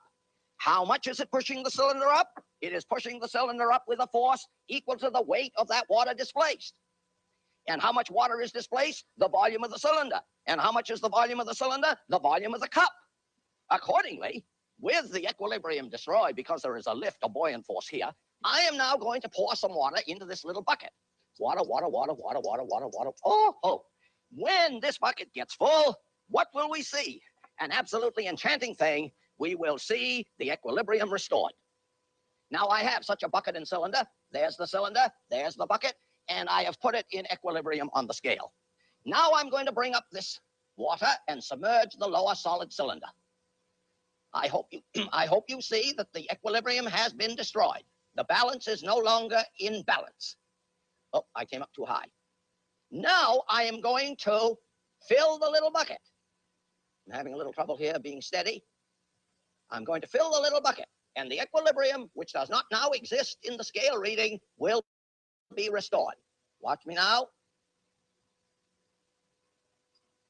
Oh, I filled it over much, and there's a very high meniscus. So, Archimedes bucket and cylinder. The proof is very beautiful. A body is buoyed up by a force equal to the weight of the water displaced. Now, regarding buoyant forces and bodies that sink and bodies that float, here is a vessel of water, and here's a piece of wood. Floats.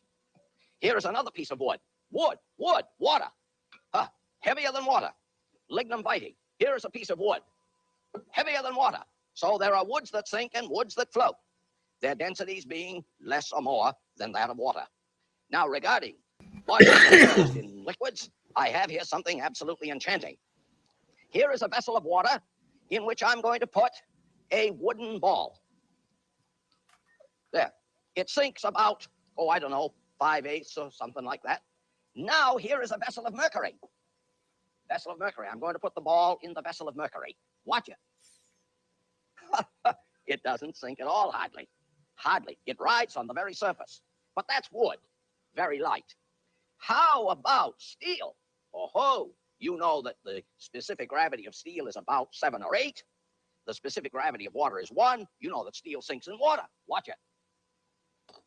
Sinks to the bottom. By the way, I say steel sinks in water. On an earlier program on surface tension and the strange behavior of the free surfaces of liquids, I showed in a demonstration where I float a steel needle on water. So steel can be made to float on water. But how about the steel ball in the mercury? Watch it. Oh, this is something. There it is. There it is. The steel floating on the mercury. This is a marvelous thing. Let me use a larger steel sphere, because this is enchanting to see. There it is. Steel floating in mercury. Now, it's important to note too that you're only going to want to use a steel or iron ball, because any other metal ball that you would put into the mercury is going to start amalgamating with the mercury. Talking about Archimedes leads me to show you a classic mosaic. You remember that Archimedes defended the city of Syracuse when it was attacked by the Romans under the general Marcellus? And then Archimedes was put to death by a Roman soldier who ran upon him while he was doing a demonstration in the sand. So here is that mosaic, which I hope you will see. There is the Roman soldier urging Archimedes, come to my general Marcellus. And Archimedes begged him, let me finish first my demonstration. And here is another monument to Archimedes, which shows him holding a mirror. This is a little glossy and hard to see. Holding a mirror with which, you remember, he set fire to the enemy ships far from shore. So, what have we discovered here? The remarkable... I'd heard about that, but I didn't know about that. I mean, I didn't know it was him. I'd heard about that using a mirror and setting these ships on fire. That's pretty crazy. I also watched a lot of sunsets sunk behind the horizon from bottom up and still had light for a little while after no longer see the sun. Yeah, it goes into the horizon, Charles. It doesn't go over it. I mean, it does go over it, but it doesn't go, under it. You know what I'm saying? It just goes into it. That's all. Can't argue that. Chili. Who is Chili in here? Oh, Chilling. Chili was over at Ironton Auditors earlier and causing trouble using my name, using my real name. And I was in here. I says, Chili, you ought to come here and visit me, man, so we could party, right? Chili de Castro. What a goober. Principle of Archimedes that a body submerged in a liquid is buoyed up by a force equal to the weight of the liquid displaced. Now, Archimedes, as you know, apart from being a natural philosopher of the first magnitude, was also a mathematician. And I want to tell you quickly about some things he discovered of a mathematical nature because they are enchanting. And here they are. Here I have a right circular cylinder.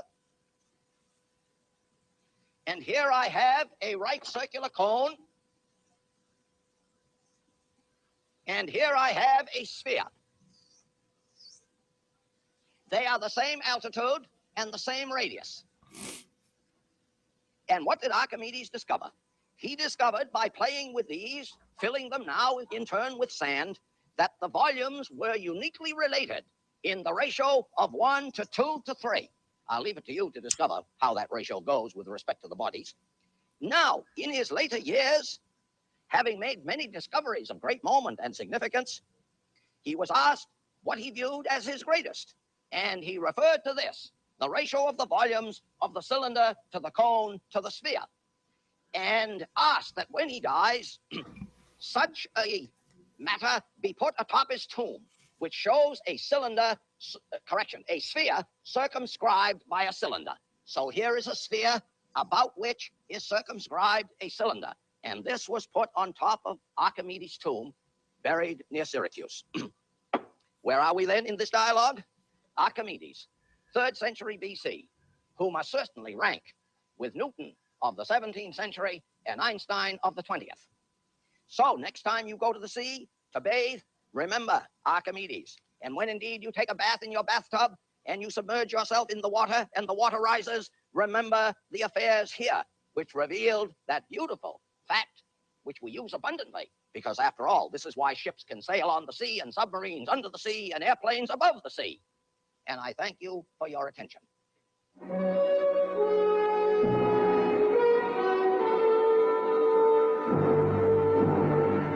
wonder what year these are. I wonder what year these are from.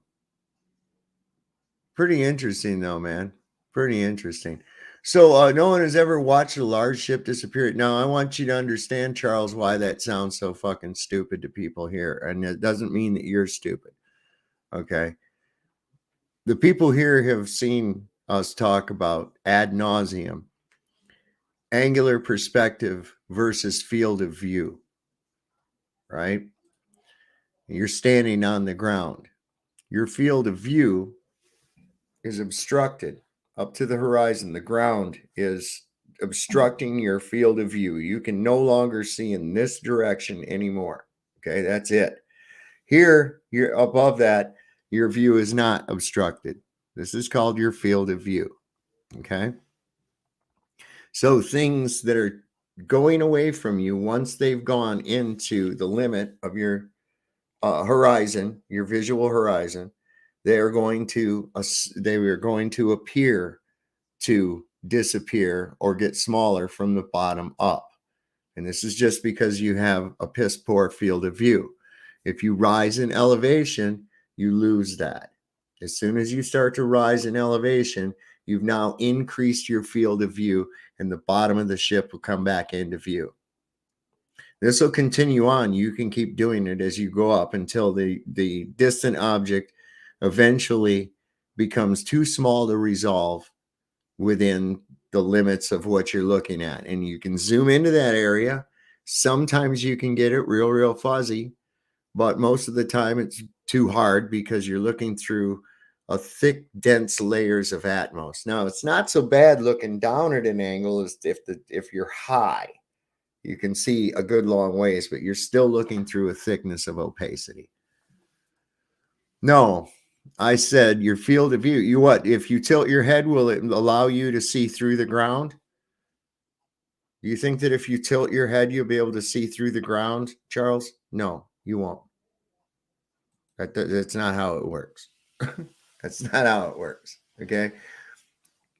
Imagine, if you will, a cone that leaves your eyes and goes outward in all directions.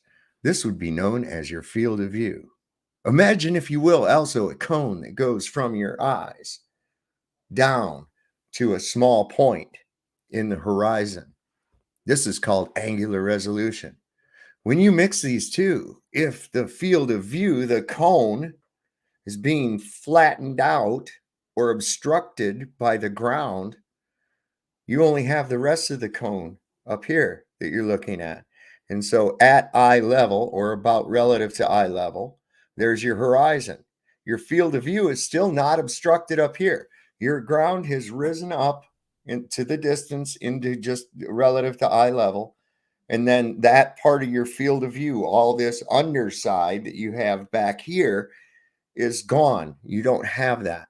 And this is why things appear to disappear from the bottom up. It's real simple. You can fool people easily by telling them that, you know, making them think that that's because of a curve. But there again, if you think about it, that would indicate that you're on a cylinder, because you'd have to see that curvature in all directions. And we don't see that. People love to point it. Look at that distance right there. You can see this stuff is hidden by the curve of the earth. No, it's not, man. Not at all. Not at all. You ain't paid attention to none of it's curving this way, you know, and it should be curving in all directions.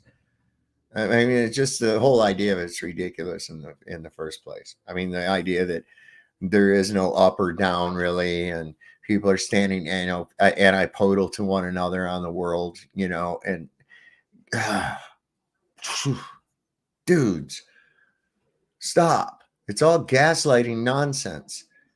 I mean, right from the get-go, you know, it's a bunch of gaslighting.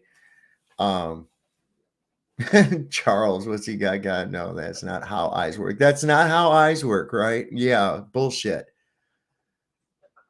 Bullshit, Charles. That is how your angular perception of your eyes work.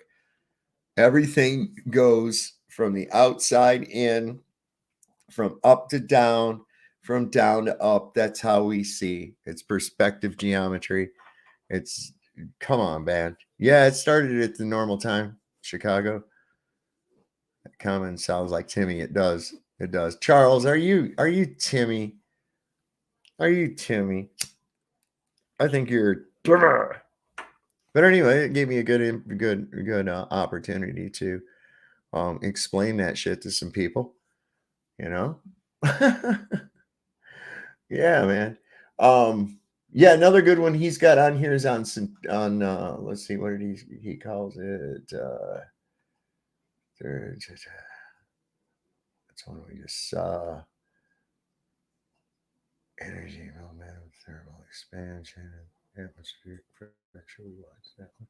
Where's the one where he did here it is.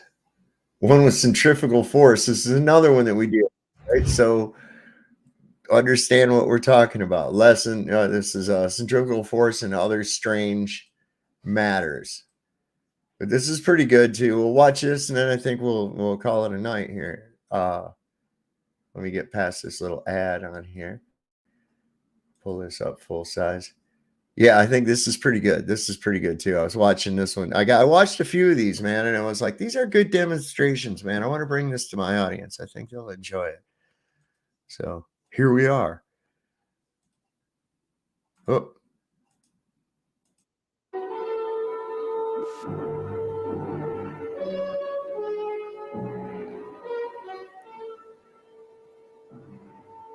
Now, see, this explains a lot. That music, the setting, everything like that. Dramatic demonstrations in physics. Dramatic. Now,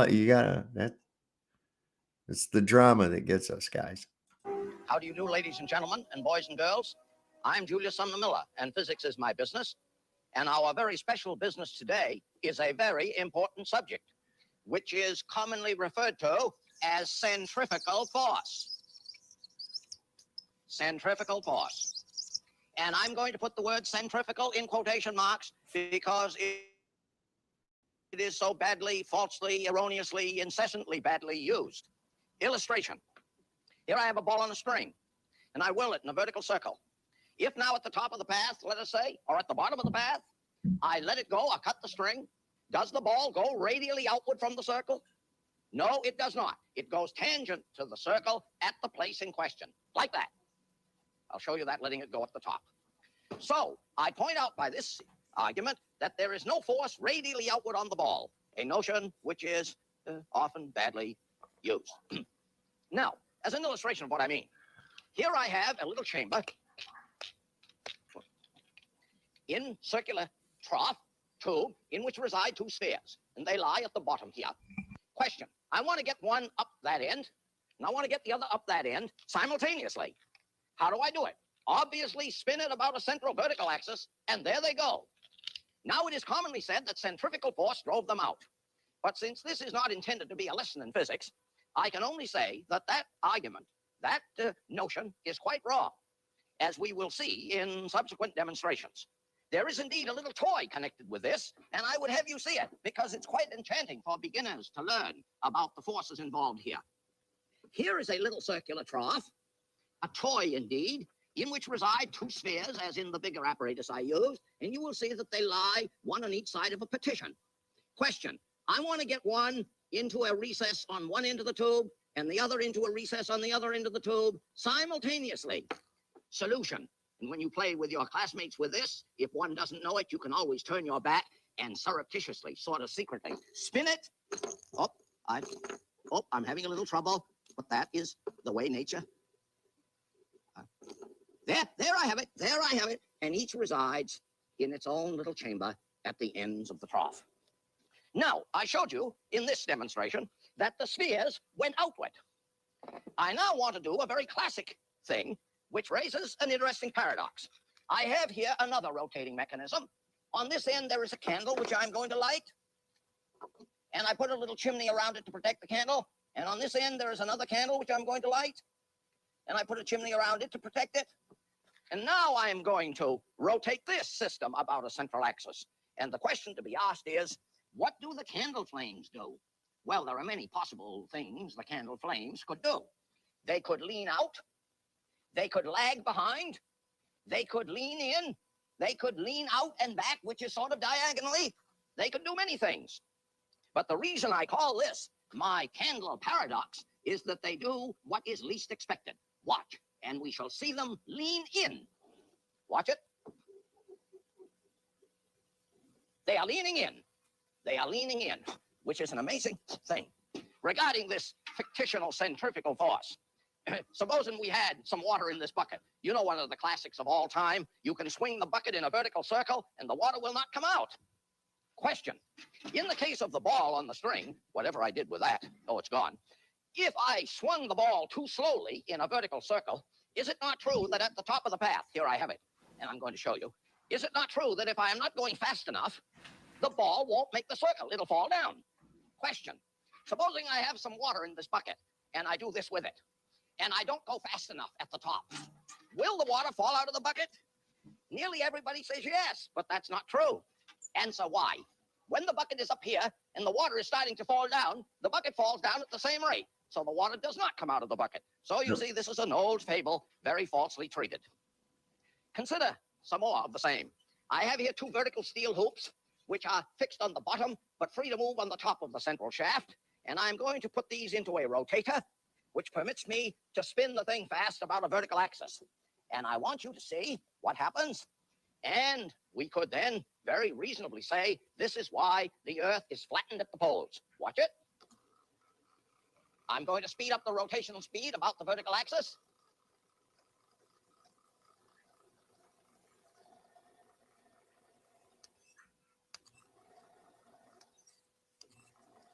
Now, the consequences of the Earth's rotation on its own axis, about 1,000 miles per hour at the equator, because there's no point on the equator go 24,000 miles, 25,000 miles around in 24 hours. There is much consequence to this. Persons weigh less at the equator than they do at the poles for two reasons, both of which I'll leave to you to explore. Consider another consequence of this high-speed rotation. Here is a thing called a governor. There is a sleeve here on a vertical shaft, and if I spin this system fast enough, you know what will happen. The spheres will move in this fashion. The sleeve will move up on the central shaft, and it could well intercept a valve here, which would shut off fuel to the motor. And that's why it is called a governor. Oh, notice I'm pretty nearly on dead center. There it is, there it is, there it is, there it is. A governor. Here is one that you can do. utilizing this fictitious force of centrifugal stuff. Here is a coat hanger, and here is a coin, a penny, the lowest coin of the kingdom, I guess. And I'm going to put that coin at rest on the bottom part of the hanger. And I'm going to swing this hanger with the coin on it in a vertical circle. And I say I can keep the coin there. Why?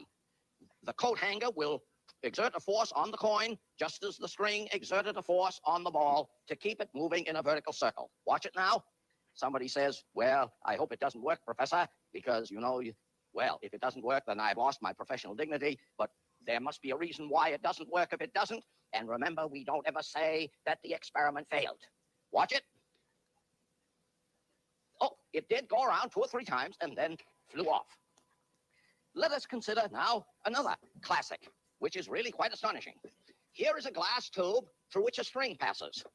And I have named this demonstration, the string in the glass tube. Oh, that's a good name. Of that. A string in a glass tube. I've named it the string in the glass tube. Now here on this end of the string is a little 10-gram weight, and here on this end of the string is a 100-gram weight. Now you know that 10 grams can't hold up 100. Of course not. 10 cannot hold up 100. But I'm going to do something to the little one, and thus give birth to a strange force which will hold up the 100. Watch it. There we are. There we are. The 10 is holding up the 100. Indeed, I'm going to make it lift the 100. There it is. Oh, I'll do it again. There it is, lifting it. Now, we must never say that there is a force radially outward on this thing pulling on the string. Oh, wait a minute. I said something wrong, and I'm glad I did, because it may lead some of you to catch me up on it. I said there is no force radially outward pulling on the string. Yes, yes, yes. There is a force which the string exerts on the body, and there is a force which the body exerts on the string, but there is no force radially outward on the body. So you see, ladies and gentlemen and boys and girls, in the heat of this argument, I could very well make an utterance which the good people will quickly detect. And I'm glad I detected it, so you will see that there are occasions when I say things that are not right. Consider another of this business called centrifugal force. Here is a flexible loop, which happens to be of rubber. I sometimes use a chain. Very flexible. It hangs quite limp-like. Now, what do? I put it on a circular disc, and I rotate that disc at very high speed on a rotator such as I had here. And then I trip off the... He even does his own sound effects. That's pretty cool, man. The chain or the loop. Now look what happens. There is the circular disc. Here's the chain around it. And I bring this up to a high speed. And I trip it off. Remember, the chain was a limp structure. And what does it do? It rolls away as a rigid, solid iron hoop, for reasons which I leave to you to explore. Now, since I am given to the physics of toys, I ask you to consider another interesting little thing concerned with rotational motion. Here is a little toy which can shoot a hoop. A hoop. I will not reveal any of the secrets, but there is a rubber band which can give rise to a torque to turn the hoop. And, well, notice, it was an accident, but that's all right. I'm going to shoot the hoop away. Question. You will see the hoop roll away, and then you will see the hoop roll back. Or have I said it correctly? Let me invite your attention to this enchanting little business. Watch it. There it is. Now I'm going to do it again because I like it. Uh-oh. And if I like it, that's reason enough to do it. Watch it. There it is. There it is. And I want to know what is going on. So you see, boys and girls and ladies and gentlemen, another bit of my philosophy here, my instructional philosophy. It is not always to answer the questions, but to raise some interesting dilemmas. Why things are so. Why things are so. Now, let me see what else we have here. I am not a cowboy, but the question arises. How is it that a cowboy can make a lariat or a lasso, L-A-S-S-O, often mispronounced lasso? How can a cowboy make the thing go in a circle, in a ring? Well, there it is. Notice the circular shape it took up. And the question arises, why is it circular? Interesting dilemma. a jug of water. Do you see again, ladies and gentlemen, and boys and girls? Again, some more of my philosophy. I use often the most plebeian and humble and simple and trivial things to demonstrate these wonderful properties of nature. How can I most quickly empty this jug? Watch it. There it is. And I thank you for giving attention to our business. This is the quickest way for the water to come out of the jug.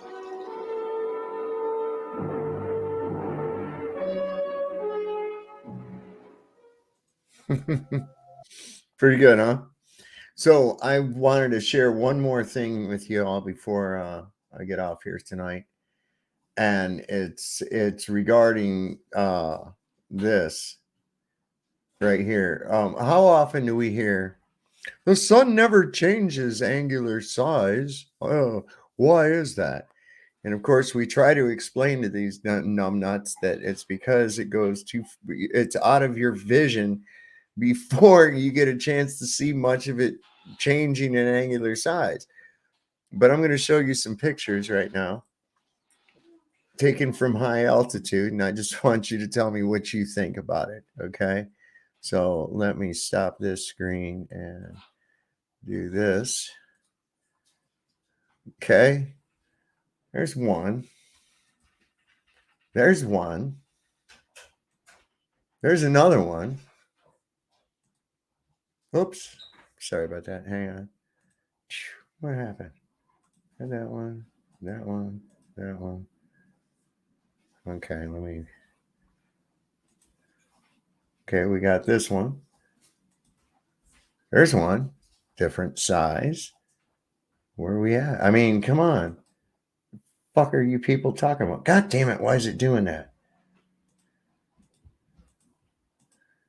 There's different size there. Different size there. What is going on, guys? What is going on? In fact, I think this one was taken where it was nighttime somewhere else, but you could still see the sun. Oh, wait. There's a different size. Oh, there's another different size. Different angular size. What in the world is going on? I mean, so you're seeing what? So as we've stated several thousand times, it would if you could see it long enough. And we've shown that you can't see it for long enough, but you can up at those altitudes. Oh no, you people. How is it out of my vision, but still viewable to people west of me? I'm just showing you, dumbass. I'm showing you right there. That sun should be on the other side of the earth, and it's not. It's just far away across the plain. That's why it looks smaller. Did you not understand? This is answering your question. This is answering your question right here. Do you see the size of the sun there from high altitude? It's obviously night where the high altitude photograph's being taken from, right? But look at, he's looking over toward where the sun's at. Ain't that some crazy shit, right? And it's small. Look at that. It's much smaller than it is, say, oh, in this picture where it was rather close. Or maybe, no, not that one. Or this one, right? Oh my God, where'd that one come from? Jesus. Oh, there's a different size too. Oh my God, look at that. Look at that. Oh my God, how did it get so fucking little? Jeez, wonder how that could happen. Sun never changes angular size. Oh no, how did it got big again? So the sun must be turning, just breathing in and out real fast, and a camera catches that or something, right? Is that what we're getting at? Oh, no, look at that one. Jeez, oh Louise. What sort of witchcraft are we undergoing right now? Dumbasses. Come on, y'all. Come on, Charles. No filter on the camera. Dude, go sit in the fucking corner, Holmes. For real. You gotta be for real. No way. Are you really grasping that hard to be on a ball? Are you really for real? Come on, man. Oh, hang on one sec. All right, let me look at something real quick here. Oh, okay. Yeah. I sent a link to Melodome. That was what that was from. I'm a subscriber and I'm from Arkansas. I'm just trying to get my daughter home. I have tried everything. What do you mean get her home? Get her home from where? John Dalton. Are you any relation to the guy who came up with Dalton's Law? Just out of curiosity.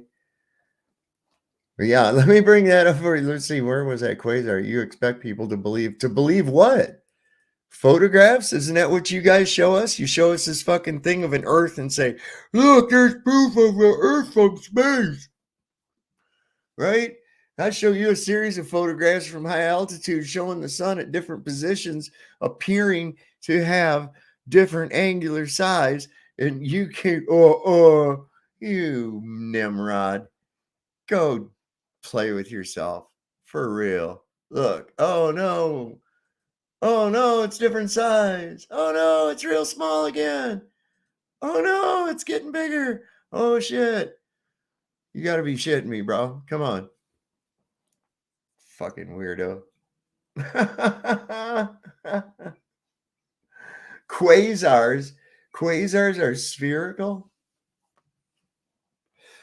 Listen, if I remember correctly, my grandparents had a quasar, and that TV lasted for a long time. So it was square. It was square. Quasar I saw was square. So I don't even know what this guy's talking about, bro. What's up? Meth is expensive. Yeah, don't get into it, man. I've never seen a successful meth head. I really have not. I've watched these people and I'm like, who goes, hey, wow, dude, I want to be like that. I mean, like nobody really, do they? I mean, they must because they end up becoming that. So I'm like, yeah, do you got anything that'll make me twitch and fucking freak out for the rest of my life? Yes, I got exactly what you need, my friend. Holy cow. Now, if you have a tolerance, well, okay. Are you a scamming troll, John Dalton? Probably. It's probably Timmy Bob. Timmy. That guy's a loser, Timmy. Unlimited Hangout, technically, there are unlimited suns, a different one for every viewer in a different place. It's, I wonder that, man. It's because, I'm still trying to figure out what the fuck actually am I seeing, I know it's not what they've told me my whole life. And now it's time to like investigate. I mean, by lying to us, they've really gotten no further ahead. It's not any real advancement, saying, oh, look, we can look further out into cosmos and all this other fucking shit. And it's like, oh, shut up. It's like, I don't, just stop with this. That's not an advancement. Lies are not advancements. There's no advancements come from lies. So how is any of this scientifically advancing us in any way, shape, or form? It's not. It's actually keeping us stunted. It's keeping us limited because they're pretending like they're progressing, but are they really? No. I tried to ask that giggling fool the other night.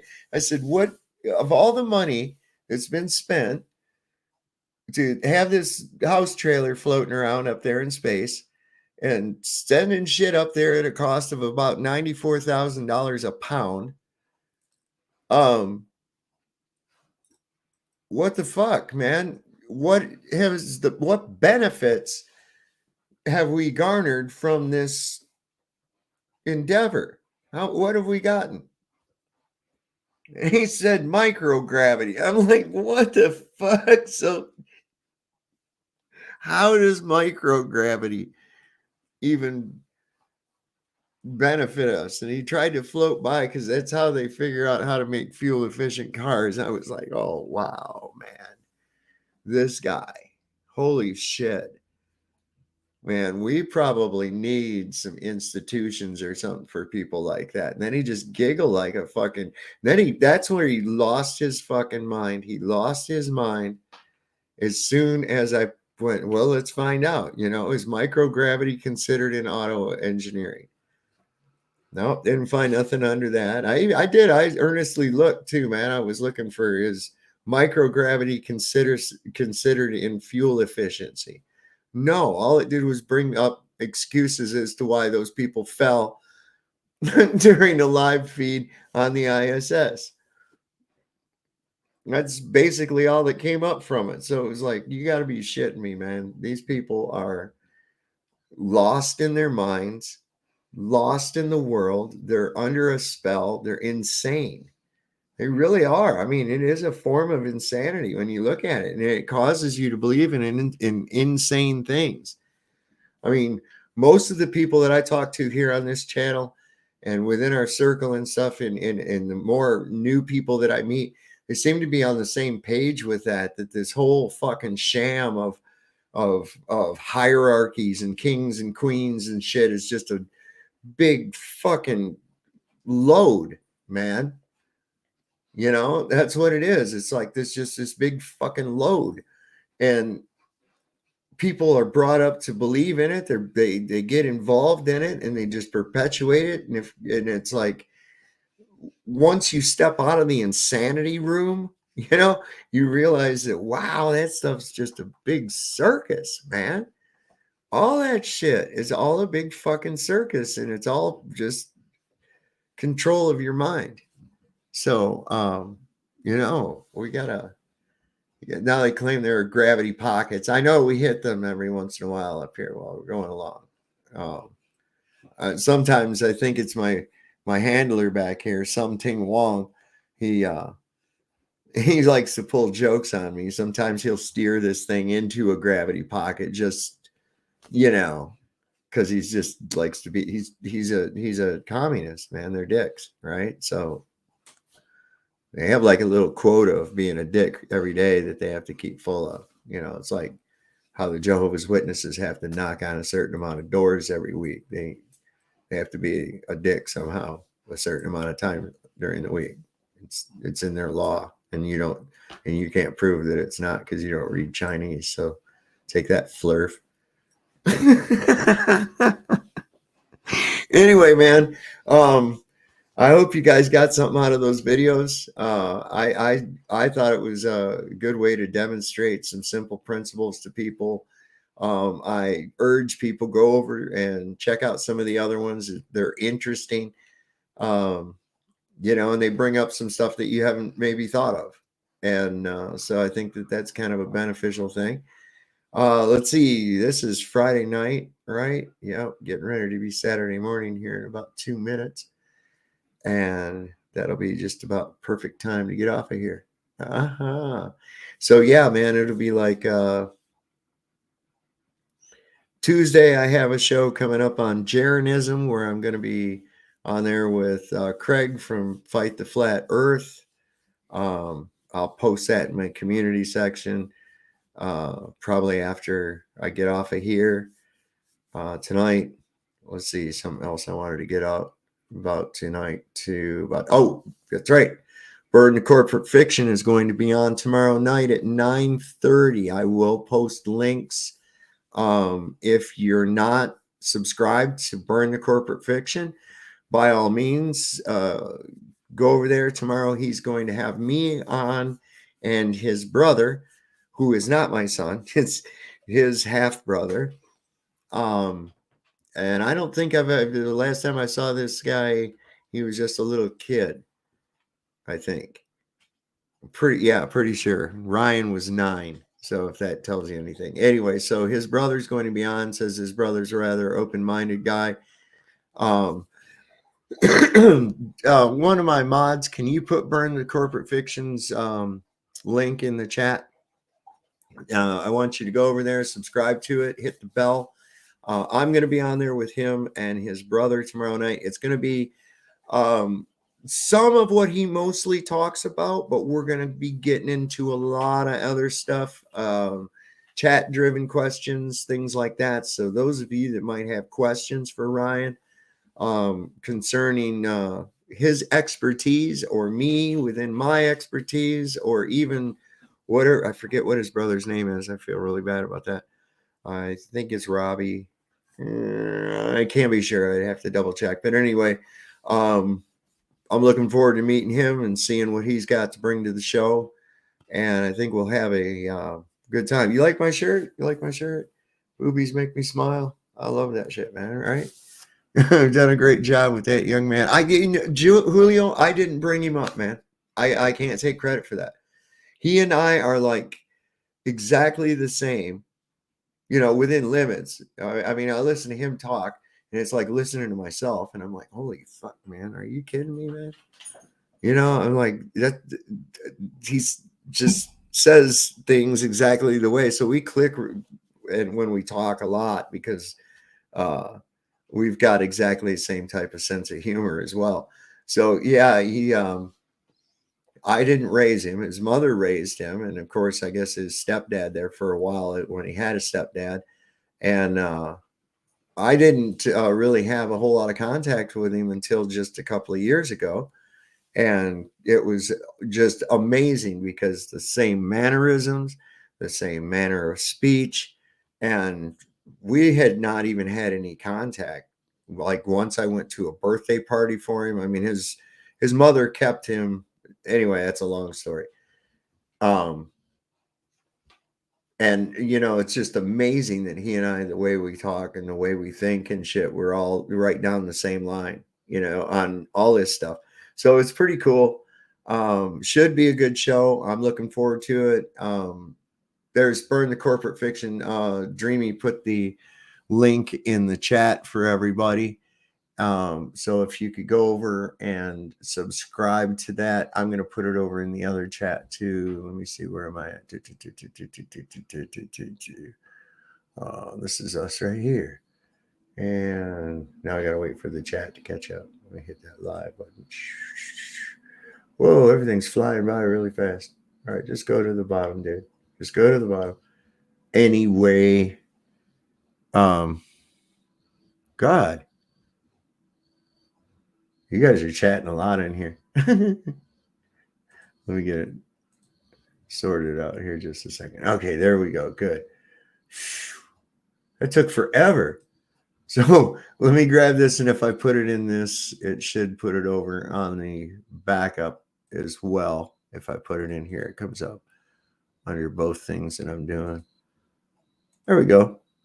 So yeah, he hasn't set the stream up yet, so I don't have a link for that, but that is his channel. He's got some other good content on there. Any of you might have, you know, questions about, you know, things in the way that our system works and shit and how it really works. Ryan's the man to ask. So it should be a pretty good panel. I don't know if he's going to have it open for everybody or not, but he may open it up later as the show goes on. He said he had to go do it at 9:30 because he had to put my granddaughter to bed and make sure she was in bed, or else she would end up being the co-host of the show. And I told him, I said I couldn't think of a cuter co-host, and she's a little darling. She got her birthday presents. My wife made her a little doll that's also a flower. You move the thing the other way and it turns into a flower, and a little outfit. So I'm looking forward. I should be getting some pictures of that. They probably have already come in my thing, and I just have been on here busy, not been able to look. So I hope y'all got a lot from those videos that we looked at. I'd like to discuss some of that stuff, but you put those principles, those ideas into your head as to how the earth works, and you start, it gives you more ideas. It really does. Because these guys are all the time, you don't know anything about physics. And it's like, yeah, I do, you know, and apparently you don't, you know, because, you know, you look through some of these just simple demonstrations disprove some of the shit that they postulate. And of course they say, well, science doesn't prove anything. Yeah, but if I disprove your theory, then it can't be used anymore, right? like with gravity, right? Okay. So that's the point. And, some of this stuff, they try to intimidate you with it. They don't really know what the fuck they're talking about. They try to intimidate you by evoking it and saying, oh, Bernoulli's principle, or what the fuck ever, Archimedes or whatever. And you're like, oh, what is going on? And you see some actual demonstrations, so you know what to hit them back with, what you are trying to explain. I mean, you've seen the demonstrations, man. So it kind of strengthens that noodle, so to speak. Anyway, that's all I've got for you tonight. It's Friday night. I'm going to let you all go. Class dismissed. And until next time. And as I said, I'll be on Jaren Tuesday at 6. Let me see. Let me get a thing for that real quick too. Let me just get a thing for that real quick. What'd you think of Bob over on Jaren or on Flatzoid? That was some fucking shit, wasn't it? That was some nutty shit, boy. Let's see here. I know he's got it as a scheduled show. Yeah, here it is. So let me grab a link to that. Be sure to come on over and check that out Tuesday. And that's going to be at 6 p.m. Eastern time. Yeah, that's right. Yeah, he's out west. So 6 p.m. Eastern time on Tuesday, the 12th of this month, March.